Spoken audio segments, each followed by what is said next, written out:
Kumalat ang balita na ang sikat at supladong estudyante na laging nangunguna sa klase ay nagpapakabaliw sa mga mayayamang babae, at 3 araw pa lang ng pasukan, ninakawan na siya ng ilang pares ng medyas.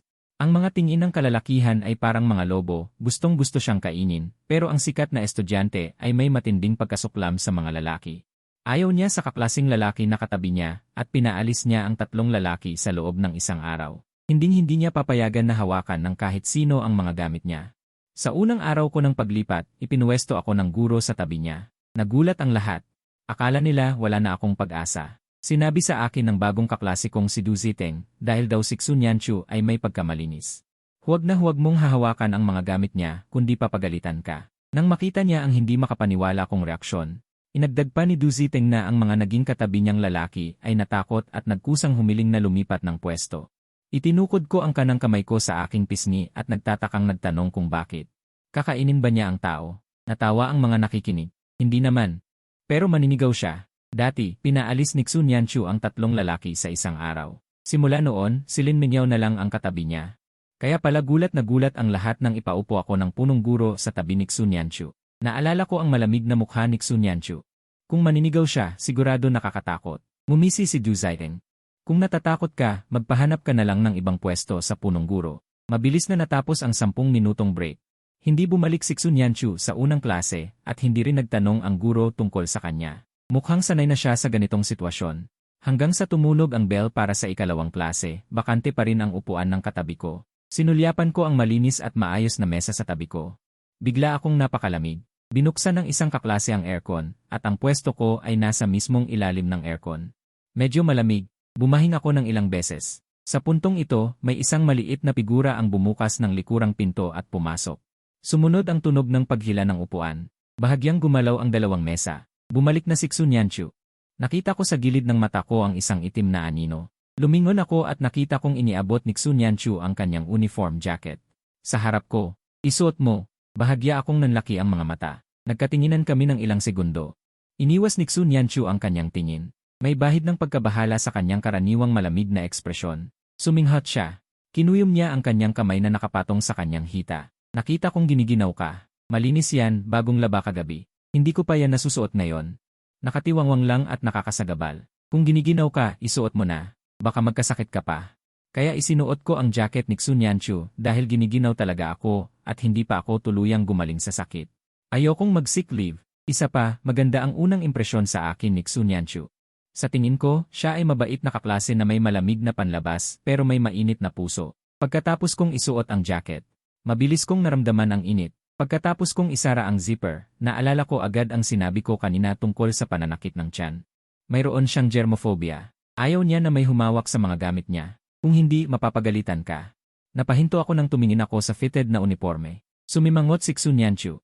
Anong problema? Sa tingin ko, kailangan ko munang linawin. Iyon ay, mayroon kang germophobia, hindi ba? Tinaasa ni Xun Yanchu ang kanyang kilay na parang medyo masaya. Pataas ang dulo ng kanyang boses. Alam mo, pagkatapos kong makakuha ng positibong sagot, dikit-dikit ang aking mga labi. Sandali akong natahimik, sa pagitan ng pagyelong mamatay at mapagalitan. Mabilis kong pinili ang huli. Seryoso ako. Mag-iingat ako sa pagsusuot nito. Susubukan kong huwag dumihan ang damit. Lalabhan ko ito sa bahay sa gabi at ibabalik sa'yo. Natigilan si Xun Yanchu sandali. Tumingin sa akin na parang nag-iingat at sinabi ng mahina, hindi na kailangan. Nagduda ako kung tama ang narinig ko. Anong sabi mo? Hindi na kailangan mag-ingat. Suotin mo lang kahit paano. Hindi naman ganoon kalala ang germophobia ko. Ah, ganoon pala. Napanatag ako. Tumango ako ng may kasiyahan at sinabing, sige. Amoy babae ang uniforme. Ang bango. Pumasok ang guro sa Ingles na nakasuot ng mababang takong. Inilagay niya ang libro sa mesa. Ngumiti siya ng malumanay sa mga estudyante. Klase game. Mga 10 minuto pa lang ang klase nang magsimula. May napansin na ako. Hindi nakikinig si Xun Yanchu sa klase. Noong una, nilabas niya ang libro at binuksan ito. Nag-drawing siya rito, tapos tumitingin siya sa labas, tanaw ang malayo. Parang nagde-daydream. Pagkatapos, binuklat niya ang libro ng ilang pahina. Tapos natulog na siya. Pinagsasabihan at pinupunan ng guro sa Ingles ang ibang estudyante na hindi nakikinig sa klase. Pero hindi niya pinapansin si Xun Yanchu. Nagulat ako. Ito ba ang top student ng year level? Tulog pa rin siya hanggang sa matapos ang klase. Sa pagitan ng mga klase, nagtitipon ang mga babae para magkwentuhan. Ang mga lalaki naman nagpapatong-patong. Nang makita nila ako, bigla silang napasigaw, Diyos ko. Bakit suot mo ang damit ni Xunyanchu? Umalinggaw ang sigaw na yon sa buong silid-aralan. Muli, ako ang naging sentro ng atensyon. Parang sasabog si Lin Mingyao. Gusto mo bang mamatay? Makikilala niya agad na damit niya yan. May 2 bakas ng tinta sa sahig na hindi maalis, dahil daw sa panulat na ipinahiram niya kay Xunyanchu. Hindi ko maintindihan. Grabe naman, pero si Xunyanchu yan. Lumapit din si Du Ziteng at dali-daling pinutol ang sinasabi ko. Di ba sinabi ko na sayo? Ayaw ni Xunyanchu na may humahawak sa gamit niya. Sabi ni Lin Mingyao ng malakas. Magninit-nit si Nyanchu mamaya. Bagong estudyante, bilisan mo't hubarin yan. Hubarin! Hubarin! Sa malamig na tinig ni Lin Mingyao. May kinikimkim na galit. Ang ingay mo. Gusto mo bang takpan ko iyang bibig mo? Sisilip pa rin ako. Ang dalaga na nakadapa sa mesa ay dahan-dahang umayos ng upo at sumandal. Bahagyang iniangat ang ulo, nagpakita ang kanyang maganda at perpektong mukha. Dahan-dahan niyang iminulat ang kanyang mga mata. Hindi pa rin nawawala ang antok. Nagkamali ako, Nyanchu. Mukhang nagtatampo si Lin Mingyao. Dali-dali niya akong itinuro at nagsumbong. Yung bagong estudyante, suot niya yung damit mo. Walang ganang sabi ni Xunyanchu. Yun lang pala. Lahat ng kaklase ay natahimik. Hindi man lang nagalit si Xunyanchu. Nakikita ang gulat at pagtataka sa mukha ni Lin Mingyao, mahina kong ipinaliwanag. Nakita niya kasing giniginaw ako kaya ipinahiram niya. Bagong lipat lang ako, wala akong jacket na uniforme. Pagkatapos kong magsalita, nagkagulo ang lahat. Hindi makapaniwala si Du Ziteng na nakanganga at mahinang nagtanong kay Xunyanchu. Xunyanchu, sa'yo galing yan? Hindi man lang tumingin si Xunyanchu, parang hindi pa rin nawawala ang inis niya pagkagising. Walang gana niyang magsalita. Meron ka pa naman isa. Nawala bigla ang ngiti ni Du Ziteng. Ang mga salitang iyon ay nagbigay ng positibong sagot. Gulat na gulat ang lahat at nakatingin lang sa amin ni Xunyanchu, naghihintay ng mangyayari. Si Xunyanchu na may germophobia. Kusang ipinahiram ang kanyang damit sa bagong estudyante. Mga saksi ng kasaysayan, hindi ko inasahan na magiging kabaligtaran ang resulta ng aking pagpapaliwanag. Lalong tumindi ang titig ng lahat, parang gusto akong tabusan. Tumingin habang nagbubulungan. Dahil dito, lumingon si Xunyanchu at nagsabi, tapos na ba kayong tumingin? Dahil sa mga salitang ito, agad na tumalikod ang lahat. Mabilis na tumahimik ang silid. Nagulat ako. Ganito pala si Xunyanchu. Epektibo nga. Pagkatapos kontrolin ang sitwasyon, kalmado siyang tumayo at lumabas sa likod na pintuan. Si Lin Mingyao naman ay gulat pa rin at nakanganga, tumingin sa akin ng may pagtataka. Sinundan ang likod ni Xunyanchu.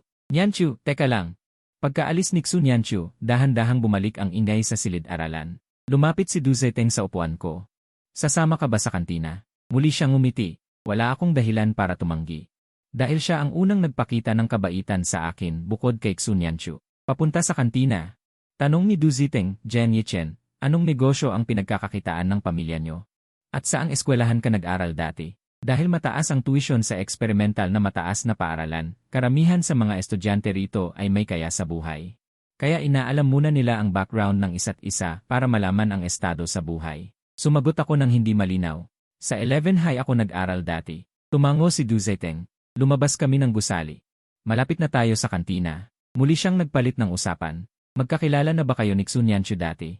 Umiling ako. Hindi Dati, sa Yicheng ako nag-aral. Pagbalik ko sa silid-aralan, nagbell na. Nagmamadali akong bumalik sa upuan ko. Nakayuko si Xunyanchu at naglalaro sa cellphone. Nang marinig niya ang ingay sa tabi niya, bahagya siyang natigilan ng hindi halata.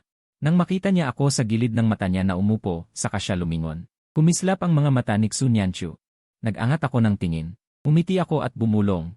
Salamat sa pagtulong sa akin na magbuhat ng mesa. Sabi nila ayaw ni Xunyanchu na may babaeng katabi sa upuan, kaya gusto ko siyang mapasaya.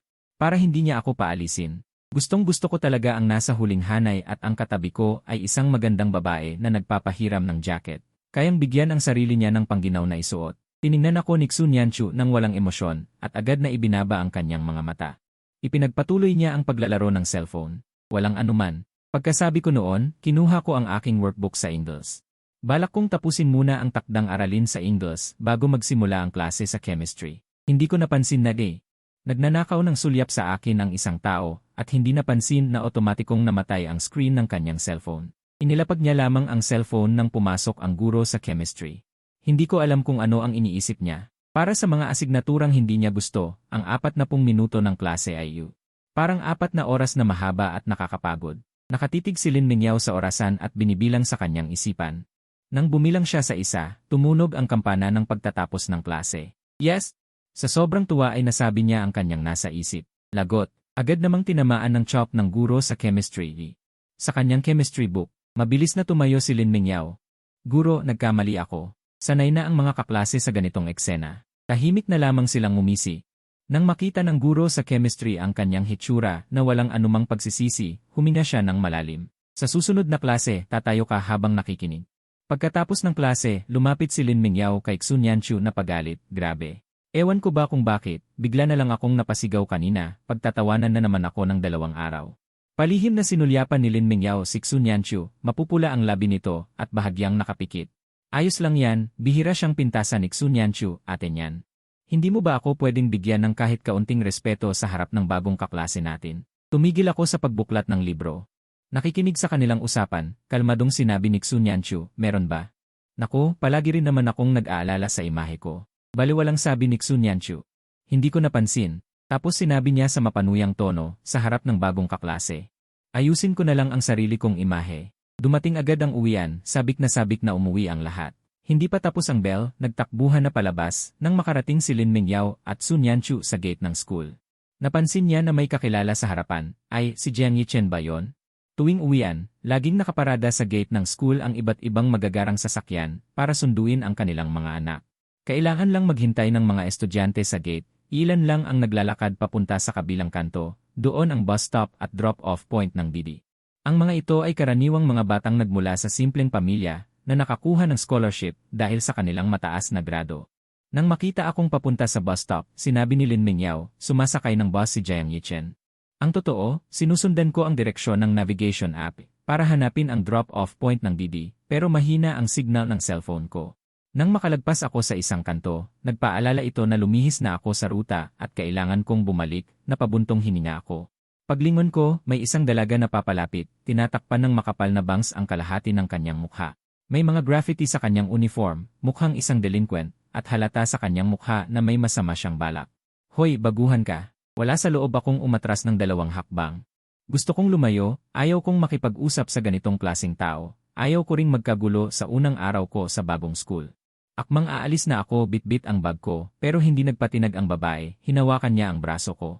Kinakausap kita, saan ka pupunta? Hindi ka ba marunong gumalang? Sumang-ayon ang 2 babae sa likuran ng dalaga. Hindi ka raw kayang bigyan ng respeto si Yelin, pipi ka ba? Hahaha. Nadidiri ako, bigla kong inalis ang kamay niya sa braso ko. Bitiwan mo na, kung hindi, sisihin mo ako kung maging bastos ako sa inyo. Tumatawa ang mga babae ng may kayabangan. Huwag kang magmadali, gwapo. Magdagdag ka sa WeChat. Sinasabi niya na bitiwan mo siya. Hindi ka ba nakakarinig? Isang malamig at nagngangalit na boses ang lumitaw. Lumingon ako.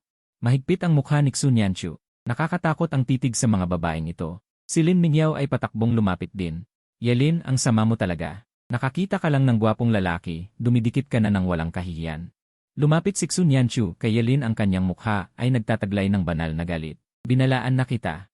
Huwag mong gambalain ang mga tao sa aming paaralan. Mas masama pa ang pagdikit mo ng walang kahihiyan. Hindi natuwa si Yelin sa mga sinabi. Pero binalikan siya ni Xun Yanchu. Saan mo nakita na ginagambala ko siya? Isang salita lang ang sinabi ko sa kanya. Gusto ko sanang pagalitan si Yelin pero sa sumunod na segundo. Humakbang si Xun Yanchu at 2 malutong na sampal ang umalingaw-ngaw. Umunggol si Yelin. Agad na lumapit ang 2 babae sa likod niya. Lin Jai. Galit na sabi ni Yelin, Xun Yanchu, may problema ka ba? Direkta akong natigilan sa eksenang ito. Nakatulala habang nakatingin sa likod ni Xun Yanchu. Narinig ko siyang malamig na nagbitiw ng, hindi ka karapat-dapat na kausapin siya. Pagkatapos ay marahan akong hinila ng malamig na lalaking ito. Sumunod si Lin Mingyao ng ilang hakbang at hindi napigilang lumingon at sinabi, narinig mo ba? Huwag mong gambalain ang mga tao sa aming paaralan. Tinuyom ni Yelin ang kanyang kamao. Galit silang nakatitig sa aming papalayo. Pagkalayo ng kaunti, huminto si Xun Yanchu. Pagkalayo ng kaunti, huminto si Xun Yanchu. Tumingin ako sa kanya at sinabi ng tapat, Xun Yanchu yi. Salamat kanina. Natuklasan ko na napakabuti ni Xun Yanchu at iba siya sa sinasabi ng mga kaklase. Walang anuman, mahinang sabi ni Xun Yanchu, natatakot na baka kulang ang sinabi niya. Nagdagdag pa siya, hindi mo kailangang magpasalamat sa akin. Lumingon ako. Seryoso ang kanyang mukha. Narinig ko na parang sinabi niya sa huli, maghintay ka. Baka gumawa siya ng problema sa iyo sa hinaharap. Nang marinig ito, tinaas ni Xun Yanchu ang kanyang kilay. Dahan-dahan siyang ngumiti. Nakatingin sa akin at nagtanong, nag-aalala ka ba sa akin? Hindi ko alam kung paano sasagot. Pakiramdam ko ay iba ang pakikitungo ng taong ito sa akin. Buti na lang, tumayo si Xunyanchu at ipinaliwanag, hindi niya ako kayang dalawin. Hindi rin nila basta-basta kayang galitin ang mga tao sa eskwelahan namin. Napatingin ako sa kanya na nag-iisip. Parang naintindihan ni Xunyanchu ang tanong ko. Gusto mo bang itanong kung bakit kanila pinuntirya? Tumango ako dahil nahulaan niya ang iniisip ko. Ako rin ay nagtataka. Hindi niya kayang galitin ang may magandang estado sa buhay, kaya't ang kaya lang niyang bulihin ay ang mga estudyanteng galing sa ordinaryong pamilya. Bahagyang umismid si Xunyanchu. Akala niya ikaw ay, hindi ko maiwasang magtanong. Paano mo nalaman na hindi ako ganun? Mahinang sabi ni Xunyanchu, ikaw mismo ang nagsabi sa akin. Sinabi ko ba? Nag-isip akong mabuti sa loob ng ilang sandali. Sigurado ako na hindi ko sinabi kay Xunyanchu ang tungkol sa sitwasyon ng pamilya ko. Bahagyang tumaas ang gilid ng labi ni Xunyanchu. Bulag si Eling pero ako hindi. Sinong estudyante galing sa ordinaryong pamilya ang nagsusuot ng ganito kamahal na sapatos? Napatingin ako sa ibaba. Halos nakalimutan ko na ang suot ko ngayon ay isang pares ng sapatos na galing sa isang maliit na brand. Pag-angat ko ng ulo, biglang sumulpot sa harap ko ang isang pares ng mahaba at magandang kamay. Ipinapakita ang ETH code ng kanyang cellphone. Kaklase, add mo ako sa WeChat. Pagkaalis ko, tahimik kong pinalitan ang pangalan ni Xunyanchu sa WeChat at ginawang i-OK at ibinalik ang cellphone sa bulsa ko. Samantala, lumakad ng ilang hakbang si Xunyanchu. Sa kanya napagtanto na mayroong isang bagay na hindi tama. Parang may kulang. Sandali siyang natigilan. Lumingon siya at nakita niya sa di kalayuan. Komplikado ang kanyang ekspresyon. Seryoso at hindi makapagsalita. Mula pa noong junior high school ay kilala na niya si Xunyanchu. Hindi pa niya nakitang naging malapit ang taong ito na may germophobia kanino man. Lalo na sa isang lalaki. Inalala ni Lin Mingyao ang mga nangyari ngayong araw at napansin niya na mayroong ilang bagay na hindi tama. At ang pinagmulan ng lahat ng ito ay tila dahil sa pagdating ko. Matapang niyang hinulaan. Nyanchu, may gusto ka ba sa bagong estudyante? Ano ba yung pinagsasabi mo? Kalmadong pinutol ni Xunyanchu ang sinabi niya. Hindi maintindihan ni Lin Mingyao kung anong nangyayari.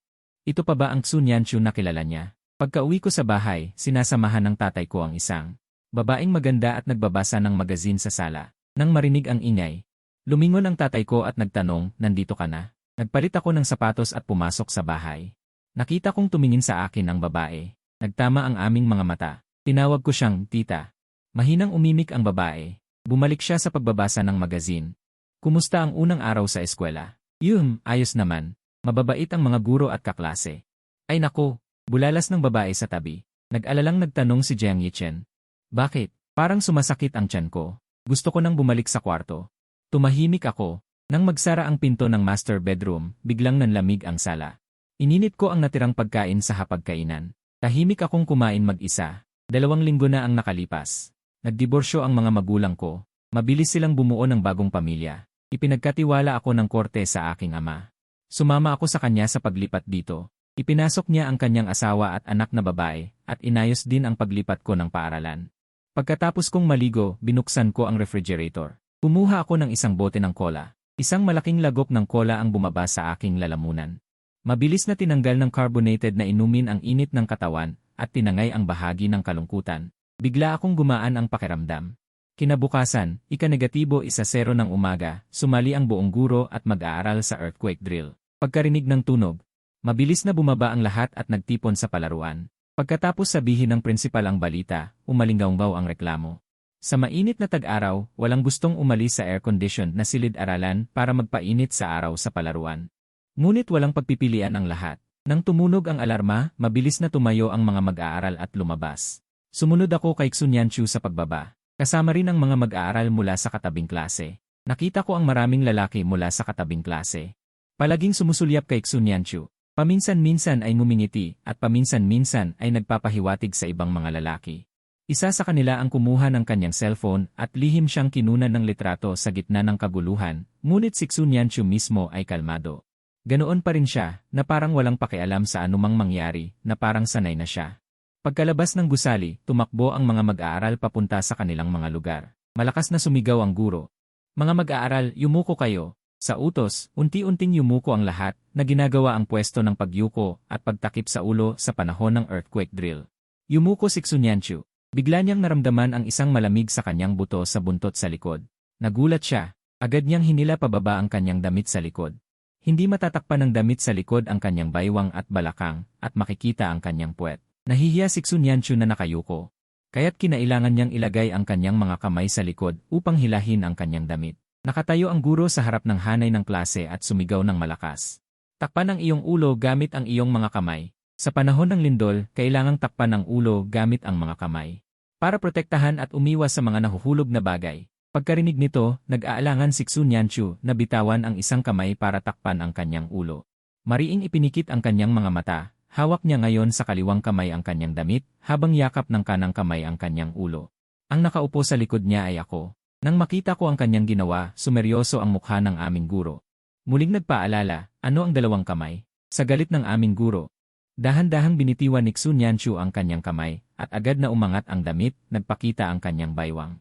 Nakaramdam ng hiya si Xunyanchu, hindi siya naglakas loob na lumingon, natatakot na makita ako at ng iba pang kaklase. Mariin niyang ikinuyom ang kanyang bibig, nag-aalangan kung lilingon ba siya o hindi, ngunit nakita ng kanyang mata ang isang anino. Iyon ay ang aking anino. Bahagya akong tumayo at lumapit sa likod ni Xunyanchu. Nagsanib ang aming mga anino. Lumingon si Xunyanchu at bumungad sa kanyang paningin ang aking gwapong mukha. Tumabi ako sa kanya at umupo. Ang kanyang madilim na mga mata ay nakatingin sa malayo, tila walang ginagawa kundi isang nakakainip na bagay. Ngunit natakpan nito ang lugar na nakalantad, hinaharangan ang paningin ng lahat. Binawi ni Xunyanchu ang kanyang tingin. Hindi sinasadyang bumilis ang tibok ng kanyang puso, at ang kanyang mga pisngi ay nag-init din ang susunod na klase ay. Dahil sa mainit na panahon, pinatakbo lang ng aming teacher ang mga estudyante ng isang ikot ng 800 metro, at pagkatapos ay pinahayaan na silang gumawa ng kahit anong gusto nila. Nabalik ako sa silid-aralan na walang magawa, nagpapahangin sa aircon habang naglalaro sa aking cellphone. Habang abala ako sa pagbabasa ng nobela, bigla kong narinig ang aking mga kaklase na nagsasabi, tara, manood tayo ng laro. Nabalitaan ko na makikipaglaro ng volleyball si Xunyanchu sa Section 8. Alalahanin niyo akong ipagtabi ng pwesto. Pagkarinig nito ng iba pang mga kaklase sa silid. Lahat ay nagka-interes. Nakakapanabik, malaki nating karibal ang Section 8. Tara na, ano pa ang hinihintay natin? Magmadali tayong makisali. Volleyball, nagtaka ako saglit. Nawala ang aking atensyon sa nobela. Makikipaglaro ng volleyball ang aking katabi. Dapat ko bang panoorin? At marami sa aming mga kaklase ang pupunta. Malungkot akong tumingin sa aircon, at tumingin sa nakakasilaw na araw sa labas ng bintana. Kakagaling ko lang sa labas na sobrang init. Hindi pa nga ako nakakaupo ng maayos, nagdadalawang isip na akong huwag nang manood ng laro. Gusto kong ibalik ang aking atensyon sa nobela, ngunit nawala na ang aking konsentrasyon. Tumayo ako. Dahan-dahan kong binuksan ang likod na pinto ng silid-aralan. Nagkataon na nag-vibrate ang aking cellphone sa aking bulsa. Galing ito kay Xunyanchu. Nasaan ka? Gusto mo bang pumunta sa US para panoorin ang volleyball? Makikipaglaro kami sa Section 8. Umiti ako. Nang makitang walang tao sa pasilyo, palihim akong sumagot. Kadarating ko lang sa classroom. Papunta na ako. Tapos na ako mag-reply. Pababa na ako ng hagdan, malapit na sa hallway. Huminto ako sa tapat ng canteen para mag-reply. Gusto mo bang ipagbili kita ng tubig? Sobrang bilis mag-reply ni Xunyanchu. Hindi na kailangan. Pati sa'yo, wag na rin. Ipinagbili kita ng milk tea. Kaya dali-dali akong pumunta sa gymnasium dahil oras ng klase. Ilang estudyante lang mula sa ibang klase ang nanonood sa gymnasium. Pagdating ko, puno na ang unang dalawang hanay. Nagpalingalinga ako at nag-isip kung saan ako upo nang bigla kong nakita si Lin Mingyao na kumakaway sa akin. Jian Yichen! Dito! Nakatayo siya sa unang hanay, parang takot na hindi ko siya makita. Tumayo pa siya sa kanyang mga daliri at yumuko, muntik na siyang matumba. Buti na lang tinulungan siya ng kanyang kaklase na halatang naiirita sa kanya. Pagkaupo ko, inabot agad sa akin ni Lin Mingyao ang isang baso ng milk tea. Sa'yo yan. Tinanggap ko ang milk tea at nagpasalamat, pagkatapos ay binuksan ko ang balot. Isinaksak ko ang straw at sumipsip ng malamig na milk tea. Gumaan ang pakiramdam ko at nawala ang init sa katawan ko. Ay pala, si Xunyanchu pumunta na para magpalit ng damit. Maglalaro na siya. Nagtatakang tanong ko, hindi ka ba sasali? Hindi ako sasali ngayon. Maraming estudyante sa klase natin ang gustong kalabanin ang 8V class. Nakalaban ko na sila dati. Pagbigyan naman natin ang ibang estudyante. Hindi mo ba alam? Dati, ang klase namin at ang 8V class ay ang una at pangalawa sa paligsahan ng volleyball sa buong departamento. Hindi pa rin namin natatalo ang isa't isa hanggang ngayon.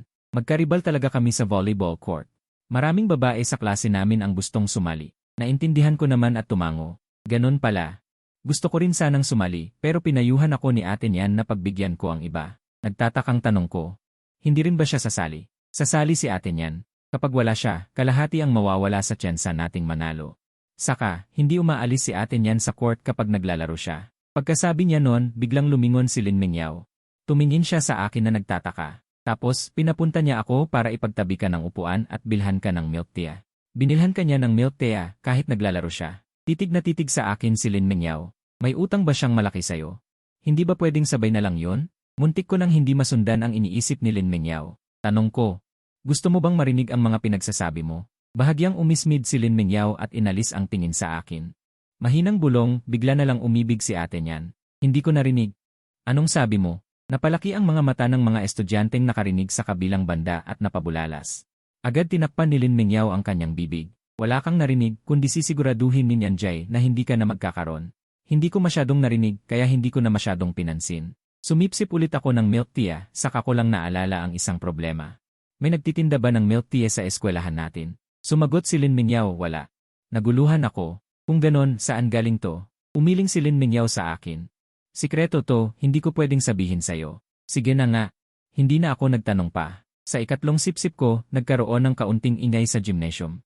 Tumingala ako at nakita kong pumapasok na si Xu Nianchu. Ang mga estudyanteng maglalaro ay nagpalit na ng kanilang mga uniforme ng klase.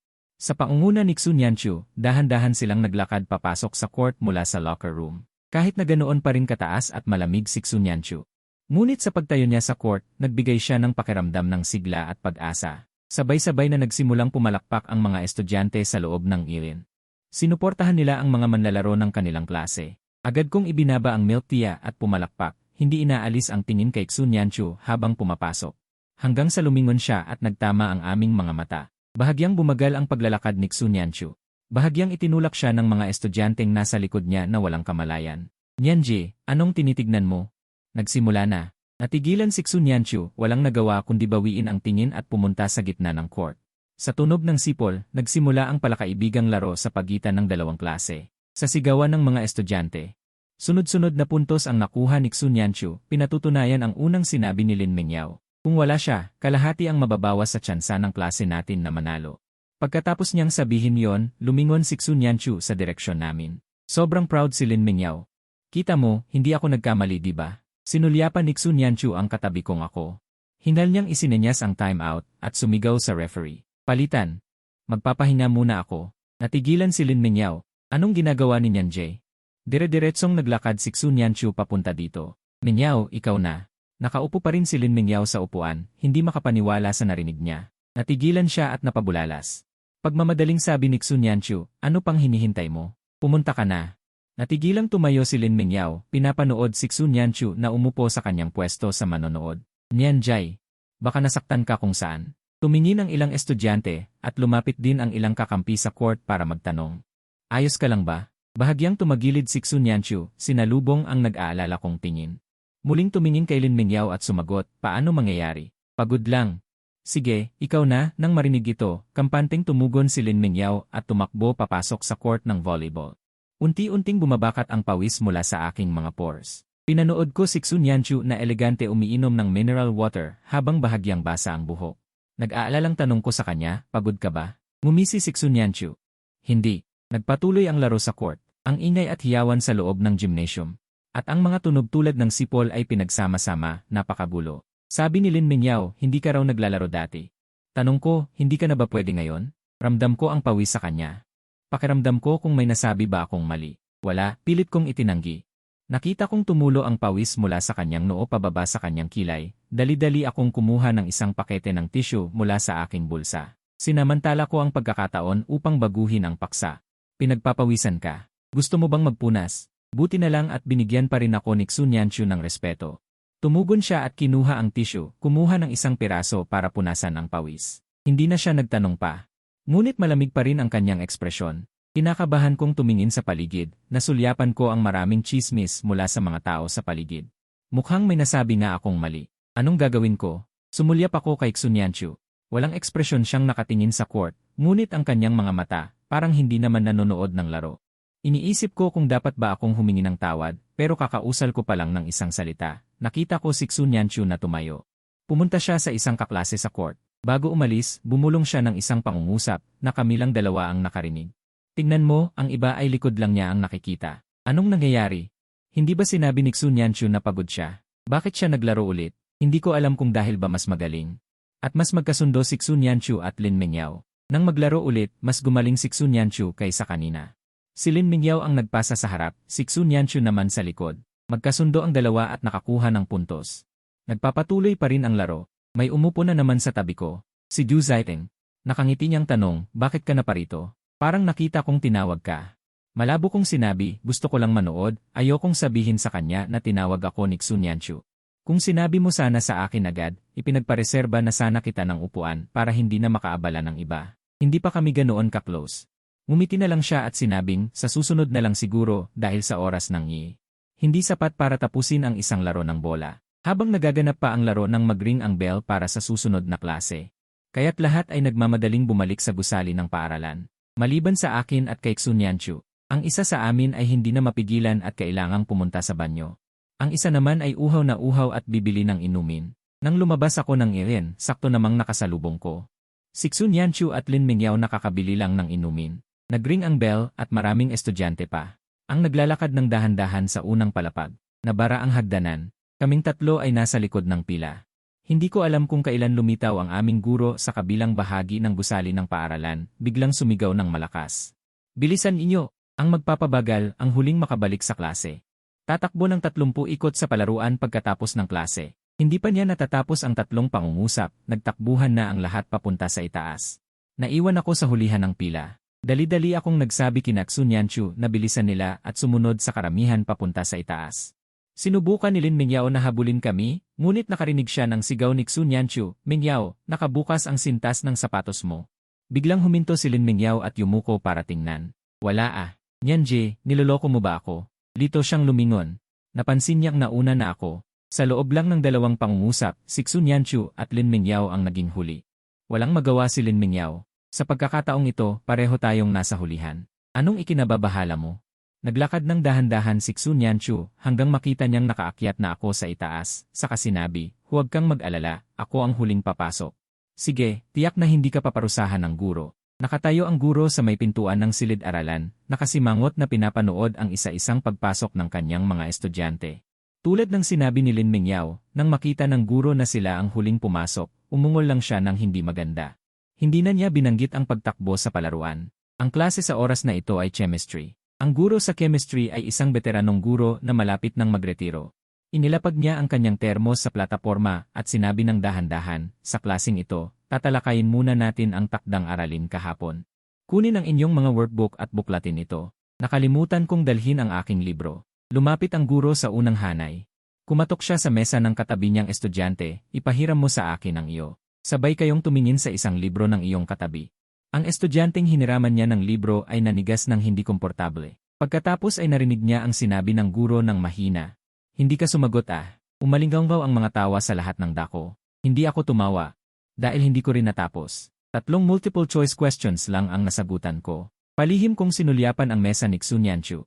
Mas malinis pa ang kanyang workbook kaysa sa akin. Wala siyang nasagutang kahit isang tanong. Sa pag-isip nito, hindi ko maintindihan kung bakit bahagyang umangat ang mga labi ko. Nagsimula nang magturo ang guro sa chemistry sa klase. Unang tanong, madali lang. Ang sagot ay no, hindi ko na ipaliliwanag. Ang ikalawa at ikatlong tanong ay ang sagot. Pareho ring madali ang 2 tanong na ito. Nasa libro ang mga sagot. Tiningnan ko ang isinulat ko sa ikalawang tanong. Nawala ang ngiti ko. Nagpatuloy ang guro sa chemistry. Ano ang sagot sa ika-4 na tanong? Sumagot ang ilan sa ibaba, AE. Sunod na tanong. Kaswal na sabi ng guro, magtawag tayo ng estudyante para sumagot. Nang marinig iyon, sinulyapan ko ang aking sarili. Blangko ang ika-5 tanong. Lumunok ako at nagtama ang aming mga mata ng guro. Biglang kumabog ang puso ko. Itinuro ako ng guro. Kung gayon, sige. Dali-dali akong yumuko para basahin muli ang tanong at hanapin kung aling pagpipilian ang mukhang tama. Parang sagot. Guro, biglang nagsalita si Xun Yanchu. Sabay-sabay na bahagyang lumingon ang lahat. Natigilan ako nang makita kong kusang itinaas ng katabi kong si Xun Yanchu ang kanyang kanang kamay at kaswal na sinabi. Iyay ang sagot dito. Ibaba mo na ang kamay mo. Hindi nagalit ang gurong naantala. Inisyan niya ang kanyang paboritong estudyante. Muli kong tiningnan ang notebook ni Xun Yanchu. Malinis pa rin. Wala pa rin siyang sinasagot kahit isa. Kahit yung mga tanong na sinagutan ng guro kanina, hindi niya nilagyan ng sagot. Pero tama ang sinabi niya kanina. Naging isang tuwid na linya ang labi ko. Nakaka-down talaga.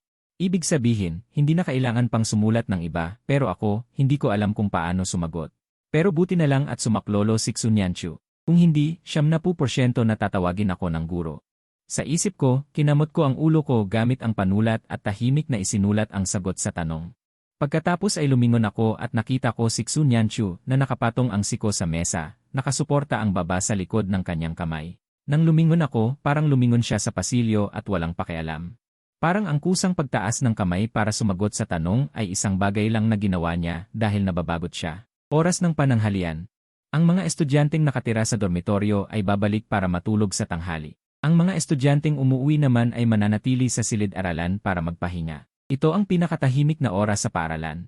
Maliban sa paminsan-minsang ingay ng mga yapak, ang tanging maririnig sa silid-aralan ay ang ingay ng aircon. Natatakot akong matulog sa mesa. Pero hindi naging maganda ang pagtulog ko. Parang may mabigat na bagay na nakadagan sa mga talukap ng aking mga mata. Nahirapan akong imulat ang mga mata ko. Pakiramdam ko ang tagal kong natulog. Pero sinasabi ng orasan na 15 minuto pa lang akong natutulog. Nahihilo akong tumayo at nagbalak magpunta sa banyo para maghilamos at magising, pero hindi pa man ako nakakalayo, nalalabo na ang paningin ko. Kasunod nito, nawalan ako ng balanse at hindi makontrol ang pagbagsak sa isang tabi. Ingat! May humawak sa braso ko. Sa pagkahilo, narinig ko ang boses ni Xunyanchu. Isang malakas na bob. Ilang sandali pa, luminaw ang paningin ko. Lumalabas na natalisod ako at hindi nakatayong mabuti. Bumagsak ako ng malakas sa sahig. Pati si Xunyanchu na umaalalay sa akin ay nadamay at bumagsak din, pero buti na lang at sa ibabaw ko siya bumagsak. Xunyanchu, okay ka lang ba? Nagmamadali kong tanong. May masakit ba sayo? Tahimik akong tinitigan ni Xunyanchu at umiling nang walang sinasabi. Wala ba? Narinig ko ang ingay kanina. Sabi niya wala naman. May isang estudyante sa likod ang sumigaw ng malakas. Lumingon ako. Ang mga kaklase ko pala ay hindi natutulog at nakatayo. Nakaupo, lahat ay nakatingin sa akin na para bang nanunuya. Agad akong kinabahan. Napansin ko na masyadong intimo ang posisyon namin ni Xunyanchu. Masyadong malapit. Mahigpit pa rin niya akong yakap. Ayaw niya akong bitawan. Bubuksan ko sana ang bibig ko para sabihin kay Xunyanchu na bitawan na ako, pero muli na namang sumigaw ng malakas yung kaklase namin. Sabi niya wala naman. Ang mga mapanuyang tingin, kasabay ng tawanan, ay nakasunog sa akin. Halos hindi ako makahinga sa tingin nila. Pagkatapos, nakaramdam ako ng matinding kawalan ng balanse at biglang nanginig ang buong katawan ko ng 2 beses. Bigla akong napadilat at huminga ng malalim. Pagkatapos lang ng ilang sandali ay kumalma ako at napansin kong nakaupo ako sa upuan ko. Sobrang bilis ng tibok ng puso ko. Malinaw pa rin sa alaala ko ang nangyari kanina. Panaginip lang pala. Kinuha ko ang baso ko at uminom. Naisip ko, anong klaseng panaginip naman yon? Natutulog pa rin ang katabi kong si Xunyanchu. Nakahilig ang ulo niya sa braso niya, nakaharap sa akin ang kanyang mukha. Napalunok ako. Naalala ko ang mahigpit na yakap sa akin ni Xunyanchu sa panaginip ko. Hindi ko maiwasang lumapit para tingnan ang mukha niya. Hindi kaya nananaginip din siya. Pero, hindi ko maitatanggi, habang tinitingnan ko si Xunyanchu, mas lalo siyang gumagwapo. Ang ganda ng linya ng ilong niya, makinis at malinis ang balat niya, at maganda ang kanyang mga mata. Kumurap ako. Biglang dumilat ang lalaking nasa harap ko. Sa kanyang itim na mga mata. Malinaw na nakikita ang nagulat na sarili ko. Ang naguguluhang mga mata ng dalaga ay may antok pa at may halong malinaw ng ngiti.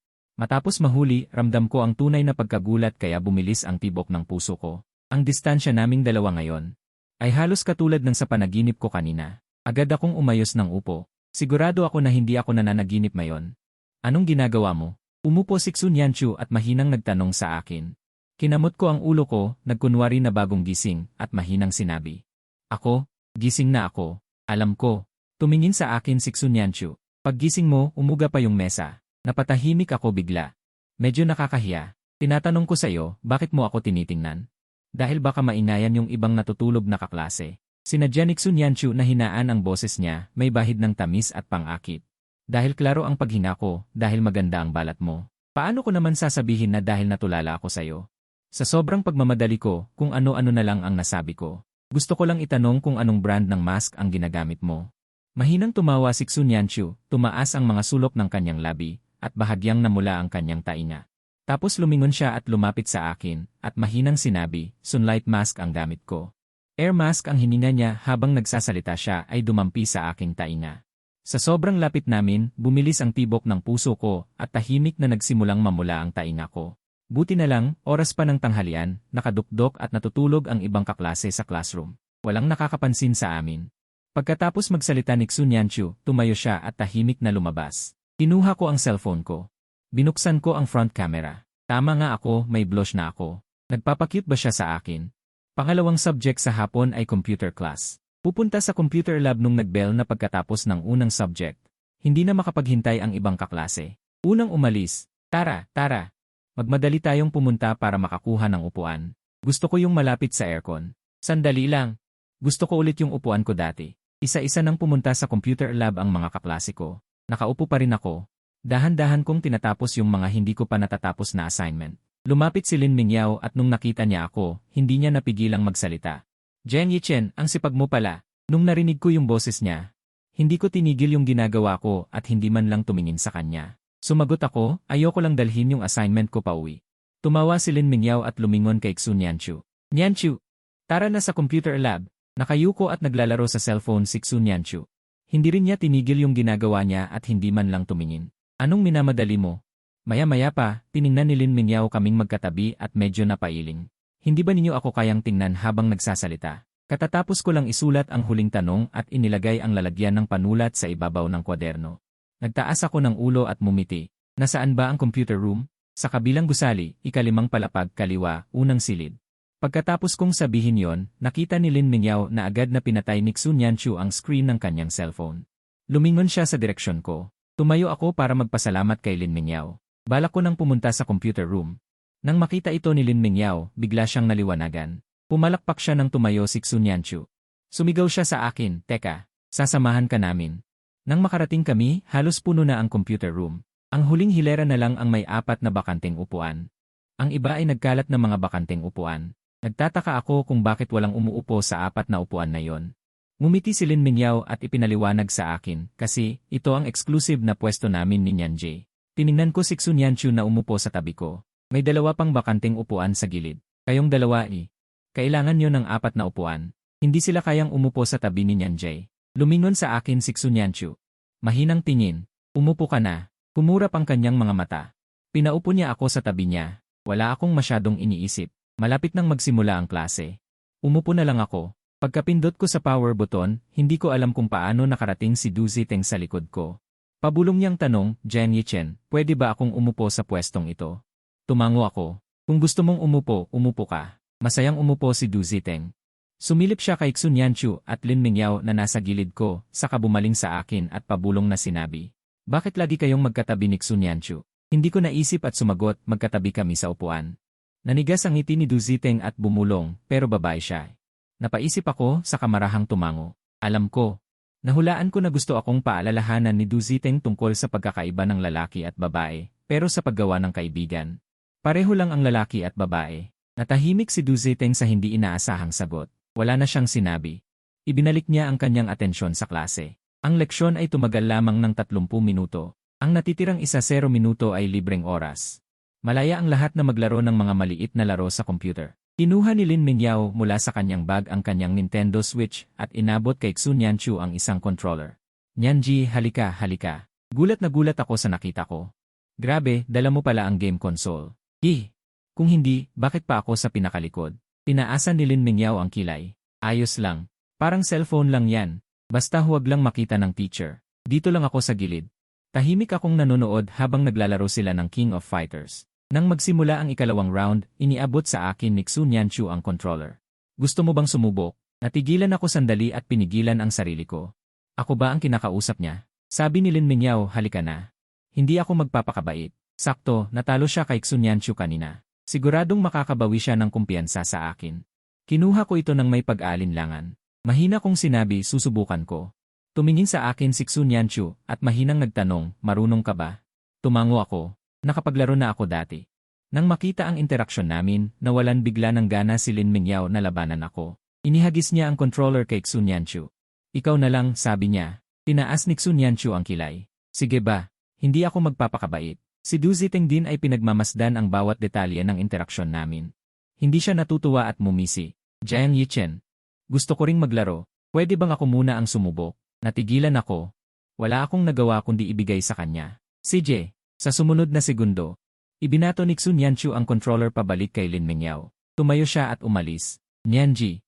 Teka. Dali-daling tinago ni Lin Mingyao ang game controller. Jiang Yichen. Sa susunod, magdadala ako ng isa pa para makapaglaro kayo ni Nyanji. Umiti ako. CJ, pero hindi ako magpapatalo sa'yo. Nang dumating ang hapon at uwian na. Binuhat ko ang bag ko at gamit ang memorya ko kahapon, naglakad ako papunta sa labas ng gate kung saan may mga taxi. Pagkatawid ko ng kalsada, nakita ko ang isang babae na papalapit sa akin. Nakasuot ng uniforme ng school ang papalapit. Mukhang masama ang ugali. Ikaw ba si Jiang Yichen? Tumingin ako sa kanya na mayabang na tingin. Hindi ko napigilang sumimangot. Bakit? Humalakhak ang lalaki ng may pagkutya, nakapamaywang pa rin at nakataas ang mga kamay sa dibdib at malamig na nagtanong. Gusto mo ba si Xun Yanchu o gusto mo si Lin Mingyao? Naguguluhan ako. Anong klaseng walang kwentang tanong ito? Kung hindi lang dahil sa mukhang nagulat itong kaklase ko. Halos mapag-isipan ko na siyang baliw. Nang hindi ako sumagot, medyo nainip ang lalaki. Anong pinagkukunwari mo? Alam kong malapit ka na sa kanila kamakailan. Wala akong masabi. Anong sinasabi mo? Sige na, wala akong pakialam kung sino ang gusto mo. Kumuha ng ID card ang lalaki mula sa kanyang bulsa. Heto ang 5,000. Simula ngayon. Lumayo ka kay Xun Yanchu. Usang magpalit ka ng upuan sa guidance counselor. Tinitigan ko ang ID card na nasa harap ko. Sa wakas na intindihan ko ang ibig sabihin ng kaklase ko. Siguro isa siyang lihim na tagahanga ni Xun Yanchu at binabayaran ako para umalis. Akala niya ba sa akin, bastos? Nang maisip ko yon, hindi ko napigilang matawa. 5,000 lang ba ang halaga ni Xun Yanchu sa'yo? Ano? Nanlaki ang mata ng lalaki. Galit ang makikita sa mga mata niya. Kulang pa ba ang 5,000? Sapat na yan para makakain ka hanggang makatapos ka. Ngumisi ako at dahan-dahang kumuha ng ID card mula sa aking bag at iniabot sa kanya. Senyorito, heto ang 10,000, layuan mo ako. Kalmado ang tono ko. Hindi makapaniwala ang lalaki habang nakatitig sa ID card sa aking kamay, pagkatapos ay tahimik niya akong pinagmasdan. Matagal na nanigas ang buong katawan niya, mahigpit na hinawakan ang ID card niya. Bumuka ang bibig ng lalaki. Ngunit walang lumabas na tunog, parang nasaktan o nagalit kaya hindi makapagsalita. Ace, may tumawag mula doon. Kinagat ng lalaki ang labi niya, sinamaan ako ng tingin. Pagkatapos ay tumakbo siya patungo sa kanyang kaibigan. Pagkaalis niya, lumiko ako at nagpatuloy sa paglalakad. May nakita akong medyo pamilyar na mukha sa harap, si Eileen may kausap siyang lalaki. Diretso ko silang nilagpasan, pero hindi ko inaasahang maririnig kong nagtatapat si Eileen, bigyan mo naman ako ng isa pang pagkakataon. Walang gana. Medyo pamilyar ang boses ng lalaki. Hindi pa rin sumuko si Eileen. Pwede bang idagdag kita sa WeChat? Sa pagkakataong ito, nakita ko ng malinaw na ang lalaking ito ay ang crush sa klase namin. Isang eksenang pamilyar sa akin. Lumapit ako, nagulat silang tumingin sa akin. Walang imik na sinabi ni Eileen, bakit ikaw na naman? Sumimangot ako at hindi natuwa. Ito ang linya ko, bakit ka na naman nandito? Ginagambala ang mga estudyante ng eskwelahan namin. Anong ginagambala? Huwag kang magsalita ng basta-basta. Tinitingnan ni Eileen ang lalaki. Bigla na lang nagsalita, Haoran, gusto talaga kita. Muntik na akong mapairap. Abay ang kapal ng mukha. Wala bang pupuna sa kanya? Malamig na sabi ni Wang Haoran, anong gusto mo sa akin? Babaguhin ko agad. Kinagat ni Eileen ang kanyang labi, tila nagdadalamhati. Huminga siya ng malalim. Sinabi niya ng buong pagtatapat, gusto ko yung hindi mo ako gusto. Umaatras si Wang Haoran. Tumayo sa likod ko, gustong lumayo sa kanya. Nakita ni Eileen na papalapit siya. Tiningnan siya ni Wang Haoran nang may pangungutya, sigurado ka bang haharang ka sa akin? Tahimik na ibinaba ni Eileen ang kanyang kamay. At pagkatapos ay umalis na lang na parang talunan. Siguro mga 20 metro ang layo, pero mukha pa rin siyang aloof. Madalas na mag-isa. Hindi ko napigilang magtanong, bakit natatakot sa'yo si Eileen? Ngumiti si Wang Haoran dahil may tatawag kay Xun Yanchu. Isang umaga. Umakyat ako sa hagdan na may dalang bag pagkarating ko sa palapag ng aming klase, lumingon ako sa pasilyo. Bigla akong nakarinig ng ingay. Yumuko ako at lumingon. May ilang estudyanteng nagtatakbuhan at naglalaro sa hagdan. Hinaharangan ang gusto kong hanapin na boses. Anong tinitingnan mo? Tumingin din si Xun Yanchu kung saan ako nakatingin. Lumingon ako. Nakatayo si Xun Yanchu sa harap ko ng walang gana. Sumagot ako ng totoo. May hinahanap ako. Hindi ko alam kung saan sumulpot si Lin Mingyao na may pagmamalaki. Sinong hinahanap mo? Sasamahan kita. Mas mabilis siyang maglakad sa akin. Napansin ko na may hawak silang 2 baso ng tubig. May dagdag na isa sa kamay ni Xun Yanchu. Para sa akin yan. Medyo nagulat ako at dali-daling kinuha. Salamat. Walang anuman. Madali lang. Hinintay ako ni Xun Yanchu na makalapit sa kanya at sabay kaming naglakad papuntang silid-aralan. Sino nung gusto mong hanapin?